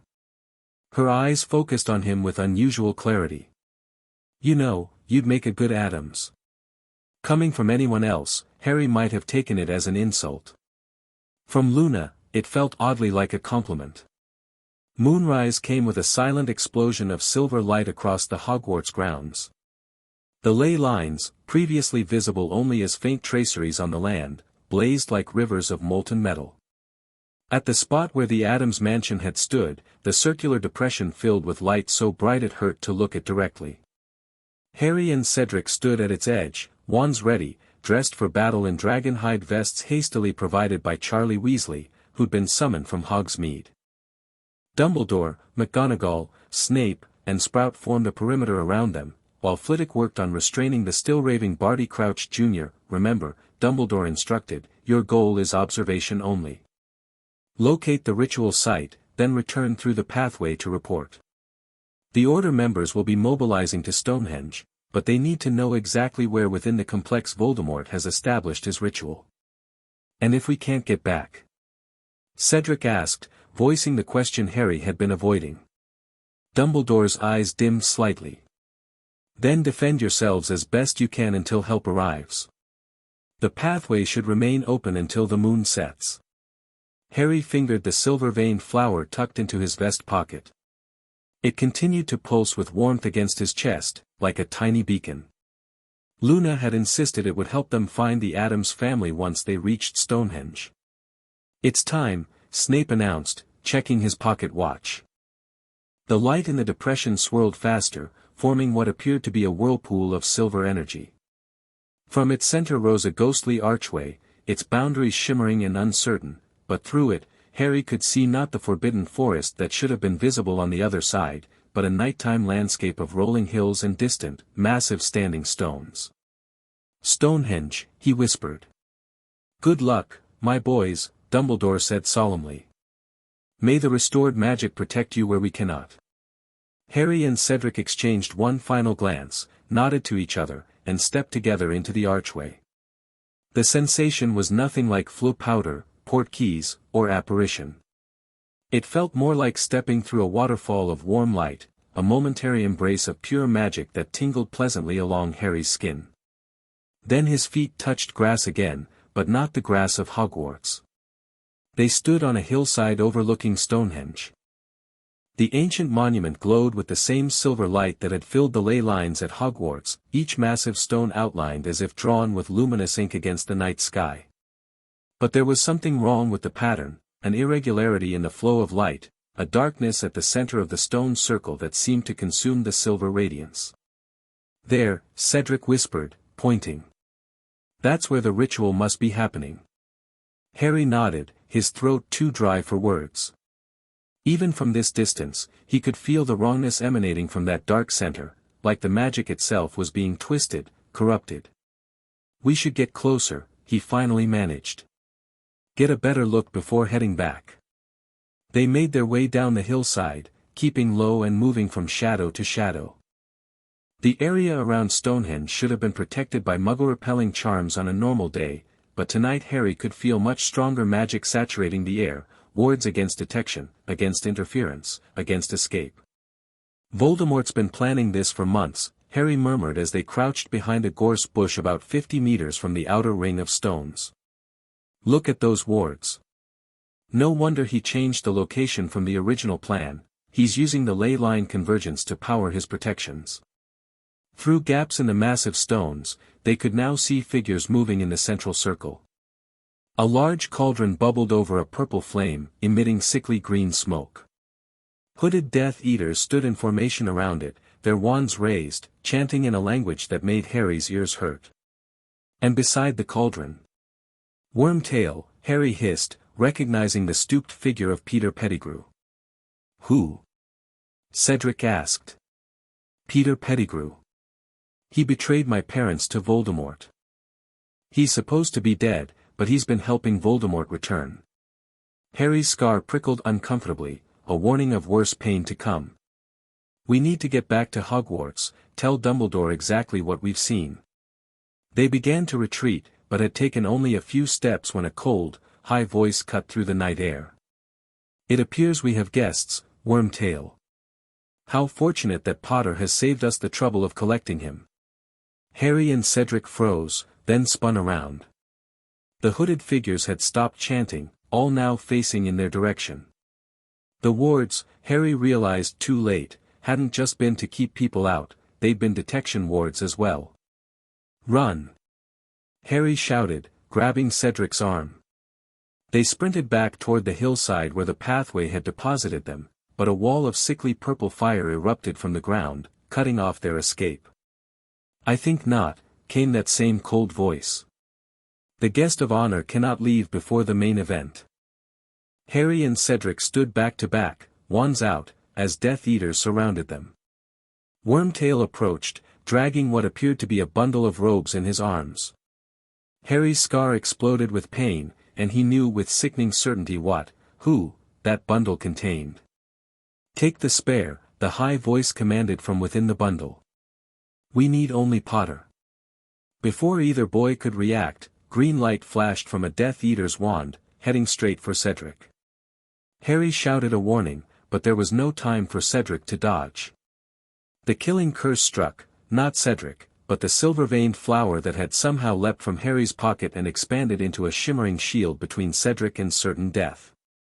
The green light was absorbed into the shield, which pulsed once before dissolving into silver mist. In the shocked silence that followed, a voice spoke from the darkness beyond the stone circle. "How rude. We haven't even been properly introduced, and already you're throwing killing curses." Every head turned toward the source of the voice. There, gliding between two massive standing stones as if they'd been there all along, came the Addams family. Gomez led the procession, twirling his mustache with one hand while the other held his sword cane at the ready. Morticia floated beside him, her black dress melding with the shadows so that she appeared to be a floating head and hands. Wednesday followed, once again dressed in pure white that glowed in the moonlight. Behind them came Uncle Fester, Grandmama, Pugsley, Lurch, Cousin Itt, and Thing, who scurried ahead to leap onto Harry's shoulder and give him a thumbs up. "Who dares?" demanded the high voice from Wormtail's bundle. "The Addams family," Gomez announced with a theatrical bow. "Practitioners of the old ways, guardians of forgotten magic, and gatekeepers of the veil between worlds. Also, part-time tango enthusiasts and amateur taxidermists." "Kill them," screeched the voice. Several Death Eaters raised their wands, but before they could cast, Wednesday stepped forward, her dark eyes fixed on the bundle in Wormtail's arms. "You," she said, her monotone carrying clearly across the stone circle. "You're the one trying to steal what isn't yours." "I steal nothing," the voice hissed. "The magic is mine to command. Mine to shape." "The old magic belongs to no one," Morticia corrected, her voice like midnight velvet. "It flows through all things, connects all things. It can be borrowed, channeled, requested, but never owned." "The girl is right, though," Grandmama cackled, hobbling forward to peer at the cauldron. "You're trying to take a shortcut. TSK. Resurrections done properly take at least 3 full moons and the willing sacrifice of something you actually care about. This recipe. Amateur hour. Enough." The bundle writhed in Wormtail's arms. "Proceed with the ritual. Now." Wormtail stumbled forward, clearly terrified but more afraid of his master than the strange newcomers. He dropped the bundle unceremoniously into the cauldron, then raised a silver dagger. "Bone of the father, unknowingly given, you will renew your son." Dust rose from a grave marker Harry hadn't noticed before, swirling into the cauldron, which hissed and sparked. "How derivative," Wednesday commented. "The father motif is so overused in resurrection rituals." Wormtail continued, now pressing the dagger to his own wrist with a shaking hand. "Flesh of the servant, willingly given, you will revive your master." "Stop him!" Cedric hissed to Harry. But before either boy could move, Uncle Fester bounded forward. "Did you say flesh? I've got plenty to spare." He rolled up his sleeve and extended his pale, flabby arm. "Take some of mine. I've been told it's quite flavorful. Tastes like chicken that's been left in a swamp for a week. Get away, you freak." Wormtail shrieked, slashing wildly with the dagger. In the confusion, Harry felt himself seized from behind by a Death Eater. A hand clamped over his mouth, and he was dragged toward the cauldron. Thing leapt from his shoulder, but was swatted away by another Death Eater.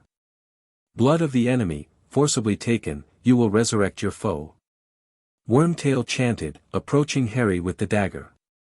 Harry struggled, but couldn't break free. The silver dagger pierced his arm, drawing a line of blood that Wormtail collected in a vial. "Don't!" Cedric shouted, trying to reach Harry but blocked by two Death Eaters. Wormtail hurried back to the cauldron, tipping Harry's blood into the mixture, which turned a blinding white. The Death Eaters stepped back, forming their circle again, wands at the ready. The cauldron bubbled violently, then erupted in a column of steam. Through the mist, a figure rose, skeletal at first, then gaining flesh, pale and snake-like, with gleaming red eyes and slits for nostrils. Lord Voldemort had returned. "Robe me," he commanded Wormtail, who rushed forward with black fabric. "My lord," one of the Death Eaters said hesitantly, "the intruders will be dealt with momentarily," Voldemort finished, stepping from the cauldron fully formed. His red eyes surveyed the scene, lingering on Harry before shifting to the Addams family. "Curious. I don't believe we've been properly introduced." "Gomez Addams," Gomez declared, stepping forward with extended hand as if greeting a new neighbor. "And this is my wife, Morticia, our children Wednesday and Pugsley, my brother Fester, Mama, Lurch, cousin Itt, and Thing." Voldemort ignored the offered hand. "You have interrupted a private ceremony, Mr. Addams. A grave error." "Grave. Excellent word choice." Gomez beamed, completely missing or ignoring the threat. "Speaking of graves, that's a fascinating resurrection you just performed. Bit basic. Bit rushed. But effective. You look, well, different than most resurrectees. Usually they have more skin and fewer snake features." "Gomez," Morticia murmured, placing a hand on his arm. "I believe this gentleman prefers the serpentine aesthetic. It's quite striking, really. The pallor of death combined with the flexible spine of a reptile. Very avant-garde." Voldemort's expression flickered between confusion and rage. "You mock me at your peril." "Mock? Never." Gomez protested. "The Addams family appreciates all forms of the macabre. Death, undeath, partial death, temporary death, we're enthusiasts of the entire mortality spectrum." During this bizarre exchange, Harry noticed Wednesday slowly circling the outer edge of the gathering, her eyes fixed on the ground where silver light from the ley lines still pulsed faintly beneath the corrupting influence of Voldemort's ritual. Cedric had edged closer to Harry, and Thing had reappeared, scuttling between Death Eater's feet unnoticed. "Enough of this absurdity," Voldemort hissed. He turned to Harry, a cruel smile stretching his lipless mouth. "I will deal with these lunatics after I've finished what I started 13 years ago. Harry Potter, the boy who lived, come to die." He raised his wand, but before he could cast, Wednesday spoke. "You've made a mistake," she said, her monotone cutting through the tension. "3 mistakes, actually." Voldemort's red eyes narrowed. "Explain yourself, child, before I demonstrate on you what awaits Potter." "First mistake," Wednesday continued, unperturbed. "You corrupted the ley lines with your ritual, but didn't bind them. They're already repairing themselves." She pointed to where silver light was indeed growing stronger, pushing back against the dark corruption. "Second mistake. You assumed the old magic would obey you because you commanded it. The old magic only respects those who respect it." "And the third mistake?" Voldemort demanded, wand still trained on Harry. Wednesday's lips curved in her almost smile. "You invited the Addams family to a party but didn't prepare any refreshments. Very rude." "Crucio." Voldemort snarled, swinging his wand toward Wednesday. The red beam struck her directly in the chest, and disappeared. Like water absorbed into sand, the curse simply vanished into her white dress without effect. Wednesday didn't even blink. "Pain magic doesn't work on our family," she explained. "We enjoy it too much." Voldemort's face contorted with fury. "Kill them all." Chaos erupted as Death Eaters began firing killing curses in all directions.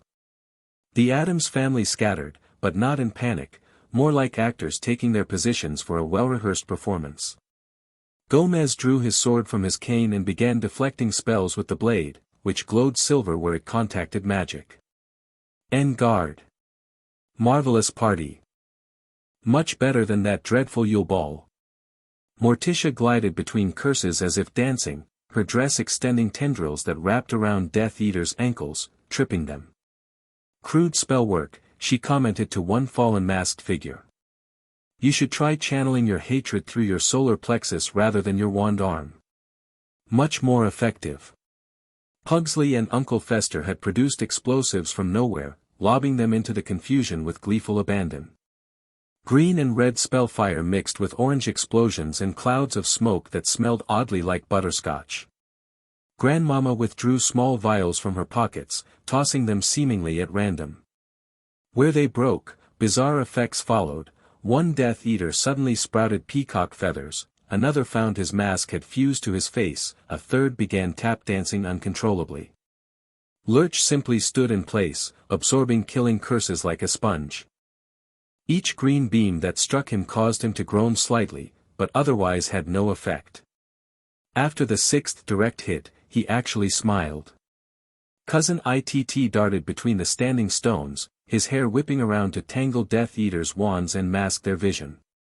His unintelligible squeaking somehow carried above the din of battle. Harry found himself suddenly free as his captor was tackled by Thing, who had grown to the size of a normal human hand and now displayed surprising strength as it throttled the Death Eater. Potter! Cedric called, fighting his way to Harry's side. The pathway. We need to get back to Hogwarts. Harry nodded, but before they could move, Voldemort appeared before them, his snake-like face twisted with rage. You will not escape me again, Potter, he hissed, raising his wand. Protego. Harry and Cedric shouted together, their shield charms combining into a dome of protective energy. Voldemort's curse struck the shield, and rebounded, not back toward the Dark Lord, but upward into the night sky, where it exploded like fireworks. The unexpected light show momentarily distracted everyone. Interesting, came Wednesday's voice from directly behind Voldemort. Your magic and Harry's don't play well together. Voldemort spun around, slashing his wand in a vicious arc that should have severed Wednesday in half. The spell passed through her as if she were smoke. That's not even my real body, Wednesday explained, her form wavering slightly. I'm over there. She pointed to where another Wednesday stood by the cauldron, dropping something into the still bubbling mixture. What have you done? Voldemort demanded, rushing toward the cauldron. Added the missing ingredient, the real Wednesday replied calmly. Balance. The cauldron's contents shifted from sickly green to pure silver, then exploded outward in a shockwave of light. Where the corrupted magic had been centered, the ley lines now blazed with renewed power, forming a perfect pentagram with Stonehenge at its center. Harry felt the silver marks on his palm burn, not painfully but with intense energy. Beside him, Cedric gasped as the same happened to his own marked skin. Guardians, Wednesday called to them. Complete the circle. Without fully understanding why, Harry and Cedric moved to opposite points of the pentagram formed by the ley lines. Wednesday took a third point, while Morticia and Gomez occupied the remaining two. The five of them now stood at perfect intervals around the stone circle, with Voldemort trapped in the center. What is this magic? The Dark Lord snarled, trying to step outside the pentagram but encountering an invisible barrier. Release me at once. It's not our magic, Morticia explained, her voice almost gentle. It's Britain's magic. The land itself rejecting what doesn't belong. The restoration must be completed, Gomez added, unusually serious. The final challenge met. The balance restored. Harry, Wednesday called. The flower. Use what's left of it. Harry reached into his pocket and found the silver-veined flower, now wilted but still faintly pulsing with life. Acting on instinct, he raised it above his head. Cedric did the same with his own flower, which Harry hadn't even known he possessed. Around the circle, Wednesday, Morticia, and Gomez each held up identical blossoms. I am the land's guardian, Harry found himself saying, words coming to him from somewhere beyond his conscious mind. I accept the old magic. I respect its power. I honor its balance. The others repeated the phrase, their voices blending in perfect harmony. The flowers in their hands dissolved into pure silver light that shot upward, then connected in a dome over Stonehenge. Inside the dome, Voldemort howled with rage and fear, firing killing curses that dissipated against the barrier. The Death Eaters who had been caught within the pentagram cowered, while those outside fled into the night. No! Voldemort screamed. I have returned. I cannot be defeated by children and lunatics. Not defeated, Wednesday corrected. Contained. Until you learn respect. The silver dome began to contract, compressing inward with Voldemort at its center. The Dark Lord's newly resurrected body started to dissolve where the light touched it, not destroying him completely, but reducing him once again to the wraith-like form he had occupied before the ritual. Potter, he shrieked as his physical form melted away. This isn't over. I will return. Probably, Wednesday agreed. But not tonight. With a final flash of silver light, the dome collapsed entirely. Where Voldemort had stood remained only a small, dark shadow that writhed briefly before fleeing into the night, wailing in impotent rage. The pentagram faded, its purpose fulfilled. Harry lowered his arm, suddenly exhausted. Around the stone circle, the remaining Death Eaters had disapparated, leaving only Wormtail cowering behind a fallen cauldron. Well! Gomez exclaimed, breaking the silence. That was exhilarating. Nothing like a good magical showdown to get the blood pumping. Speaking of blood, anyone hungry? Near-death experiences always give me an appetite. Gomez, Morticia murmured, taking his arm. Perhaps we should return the boys to Hogwarts first. The moon will set soon, and the pathway will close. Of course, of course. Education before dining, one of our family mottos. Harry approached Wednesday, who was examining the spot where Voldemort had been banished. What just happened? Did we kill him? No, she replied. The old magic doesn't kill. It balances. He took a body through corrupt means, so the body was taken back. She looked up at him. He'll try again. But we stopped him tonight, Cedric said, joining them. Thanks to you and your family. Wednesday shrugged. We were already coming. The vine told us about the final challenge. We just took a shortcut through the shadows. Harry glanced at where Wormtail still hid. What about him? Allow me, Lurch groaned, lumbering over to pluck Pettigrew from his hiding place. The butler held the struggling man effortlessly with one massive hand. Evidence for your ministry, Morticia explained. They'll want proof of what happened here. The silver pathway that had brought Harry and Cedric from Hogwarts shimmered at the edge of the stone circle, beginning to fade as the moon descended toward the horizon. We should go, Cedric urged. Before it closes. What about you?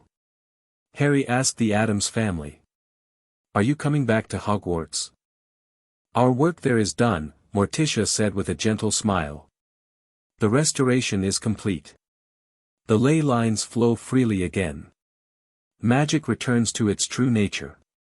But the house, Harry protested. The spot where it stood, will always be a doorway for us, Gomez finished.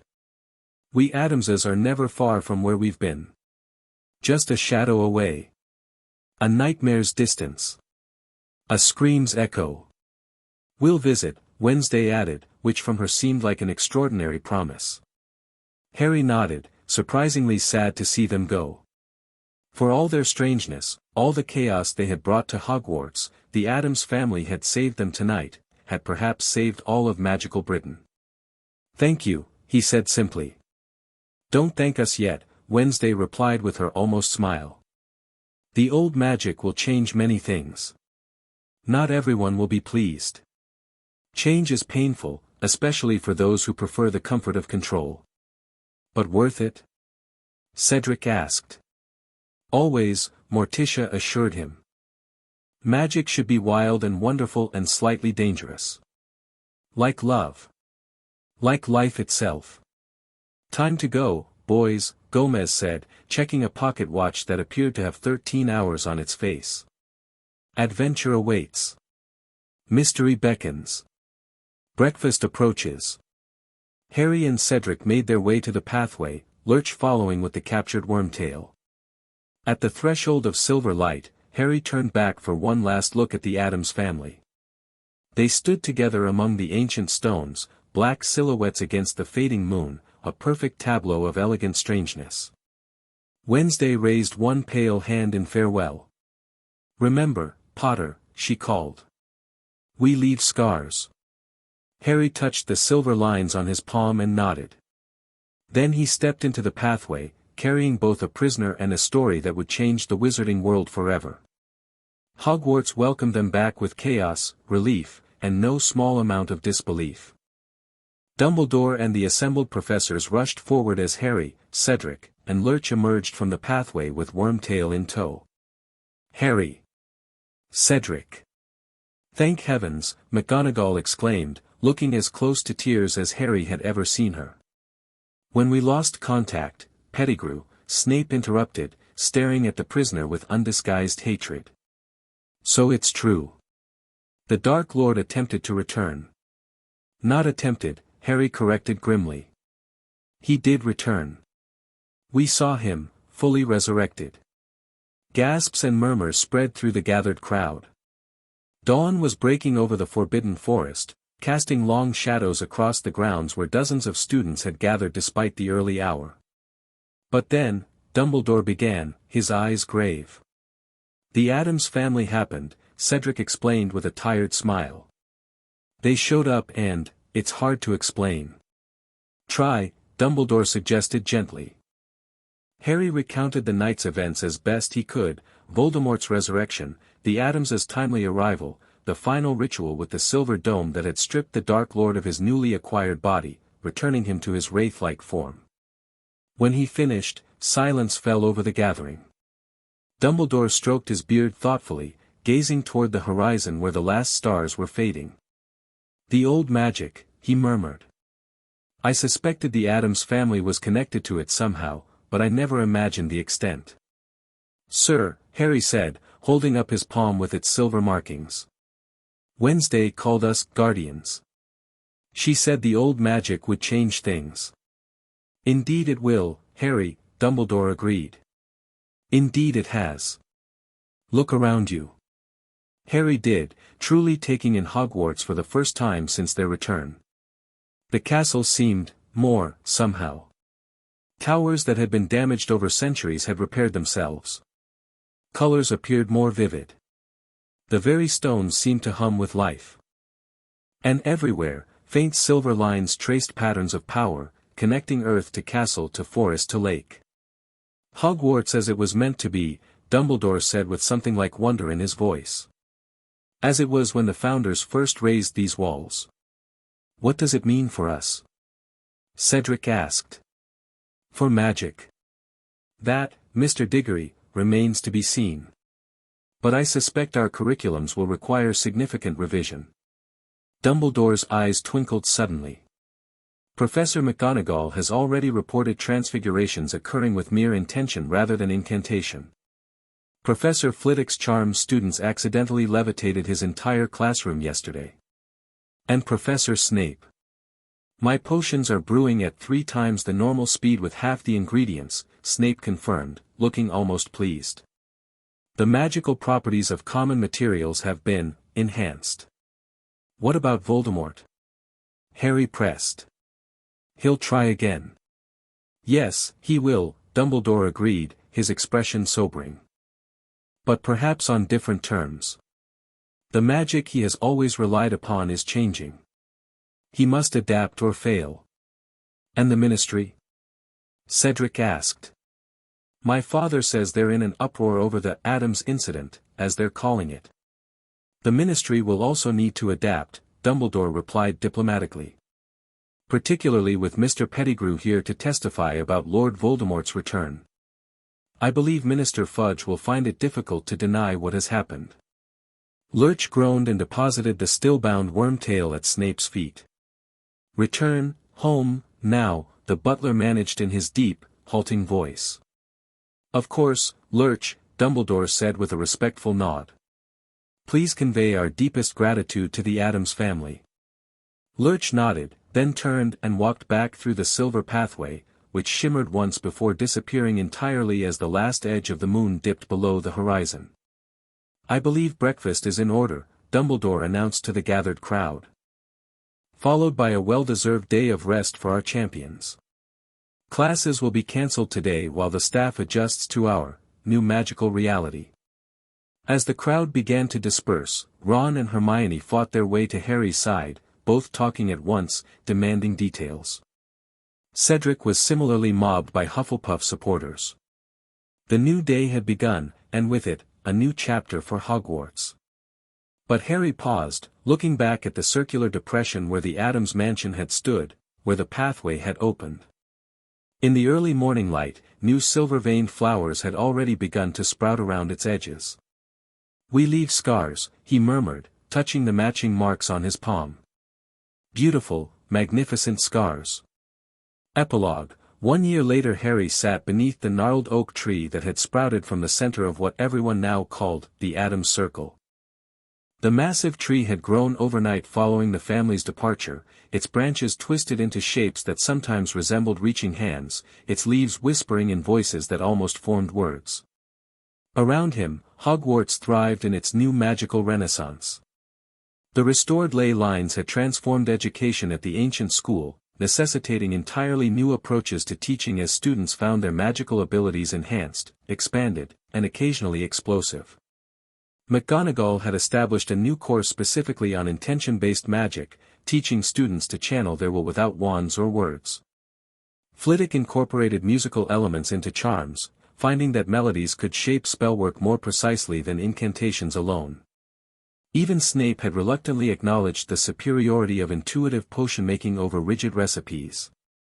The Ministry, after months of denial and resistance, had finally established a department of old magic under Arthur Weasley's direction, tasked with documenting and adapting to the changes spreading throughout magical Britain. The ley lines restored at Stonehenge had triggered a cascade effect, awakening dormant magical currents across the country. Not everyone welcomed these changes. Some old pure-blood families complained that their carefully preserved spells and rituals no longer functioned as expected. Others, particularly those with connections to darker magic, found their powers diminished rather than enhanced. The old magic, it seemed, responded to intention and heart as much as to skill or knowledge. Voldemort remained at large, a wraith-like presence occasionally sensed but never seen. Rumors placed him in distant countries, searching for alternative paths to resurrection. The captured Death Eaters, under Veritaserum, admitted their master seemed diminished, confused by the new magical currents he could not control. "Thought I'd find you here," came Neville's voice, interrupting Harry's reflections. The once timid boy had flourished under the new magical regime, his natural affinity for plants making him a star pupil in both herbology and the new earth magic elective. "Just thinking," Harry replied, shifting to make room under the tree. Neville sat, pulling out a silver-veined flower from his pocket. They grew nowhere else but the Addams Circle, and responded to no one's cultivation but his. "Another letter came for you." Through the tree. He handed Harry an envelope of black parchment addressed in elegant white ink. Harry opened it carefully, smiling as he recognized Wednesday's precise handwriting. "News?" Neville asked. "The Addams family is in Romania," Harry summarized, scanning the letter. "Wednesday says they're visiting a cousin in a castle who's having trouble adapting to the magical changes." "A cousin in a Romanian castle?" Neville repeated, then understanding dawned. "You don't think?" "With the Addamses, I've learned not to rule anything out," Harry laughed. "Apparently this cousin is most put out that his traditional form of sustenance now causes acute indigestion rather than transformation. Make of that what you will." The letter continued with Wednesday's characteristically blunt updates on magical conditions around Europe. The restoration had spread beyond Britain, following ancient ley lines across the continent. Some regions embraced the changes, incorporating the old ways into their magical practices. Others resisted, attempting to suppress the wild magic with increasingly desperate countermeasures. She says they'll visit at Samhain, Harry concluded. The veil between worlds will be particularly thin this year, making travel easier for those who dwell in the shadows. McGonagall will be thrilled, Neville commented wryly. Last time they visited, the suits of armor formed a conga line and the Bloody Baron started telling jokes. Harry folded the letter carefully, tucking it into his robes. They changed everything, didn't they? For better or worse? Mostly better, I think, Neville said thoughtfully. Magic feels more alive now.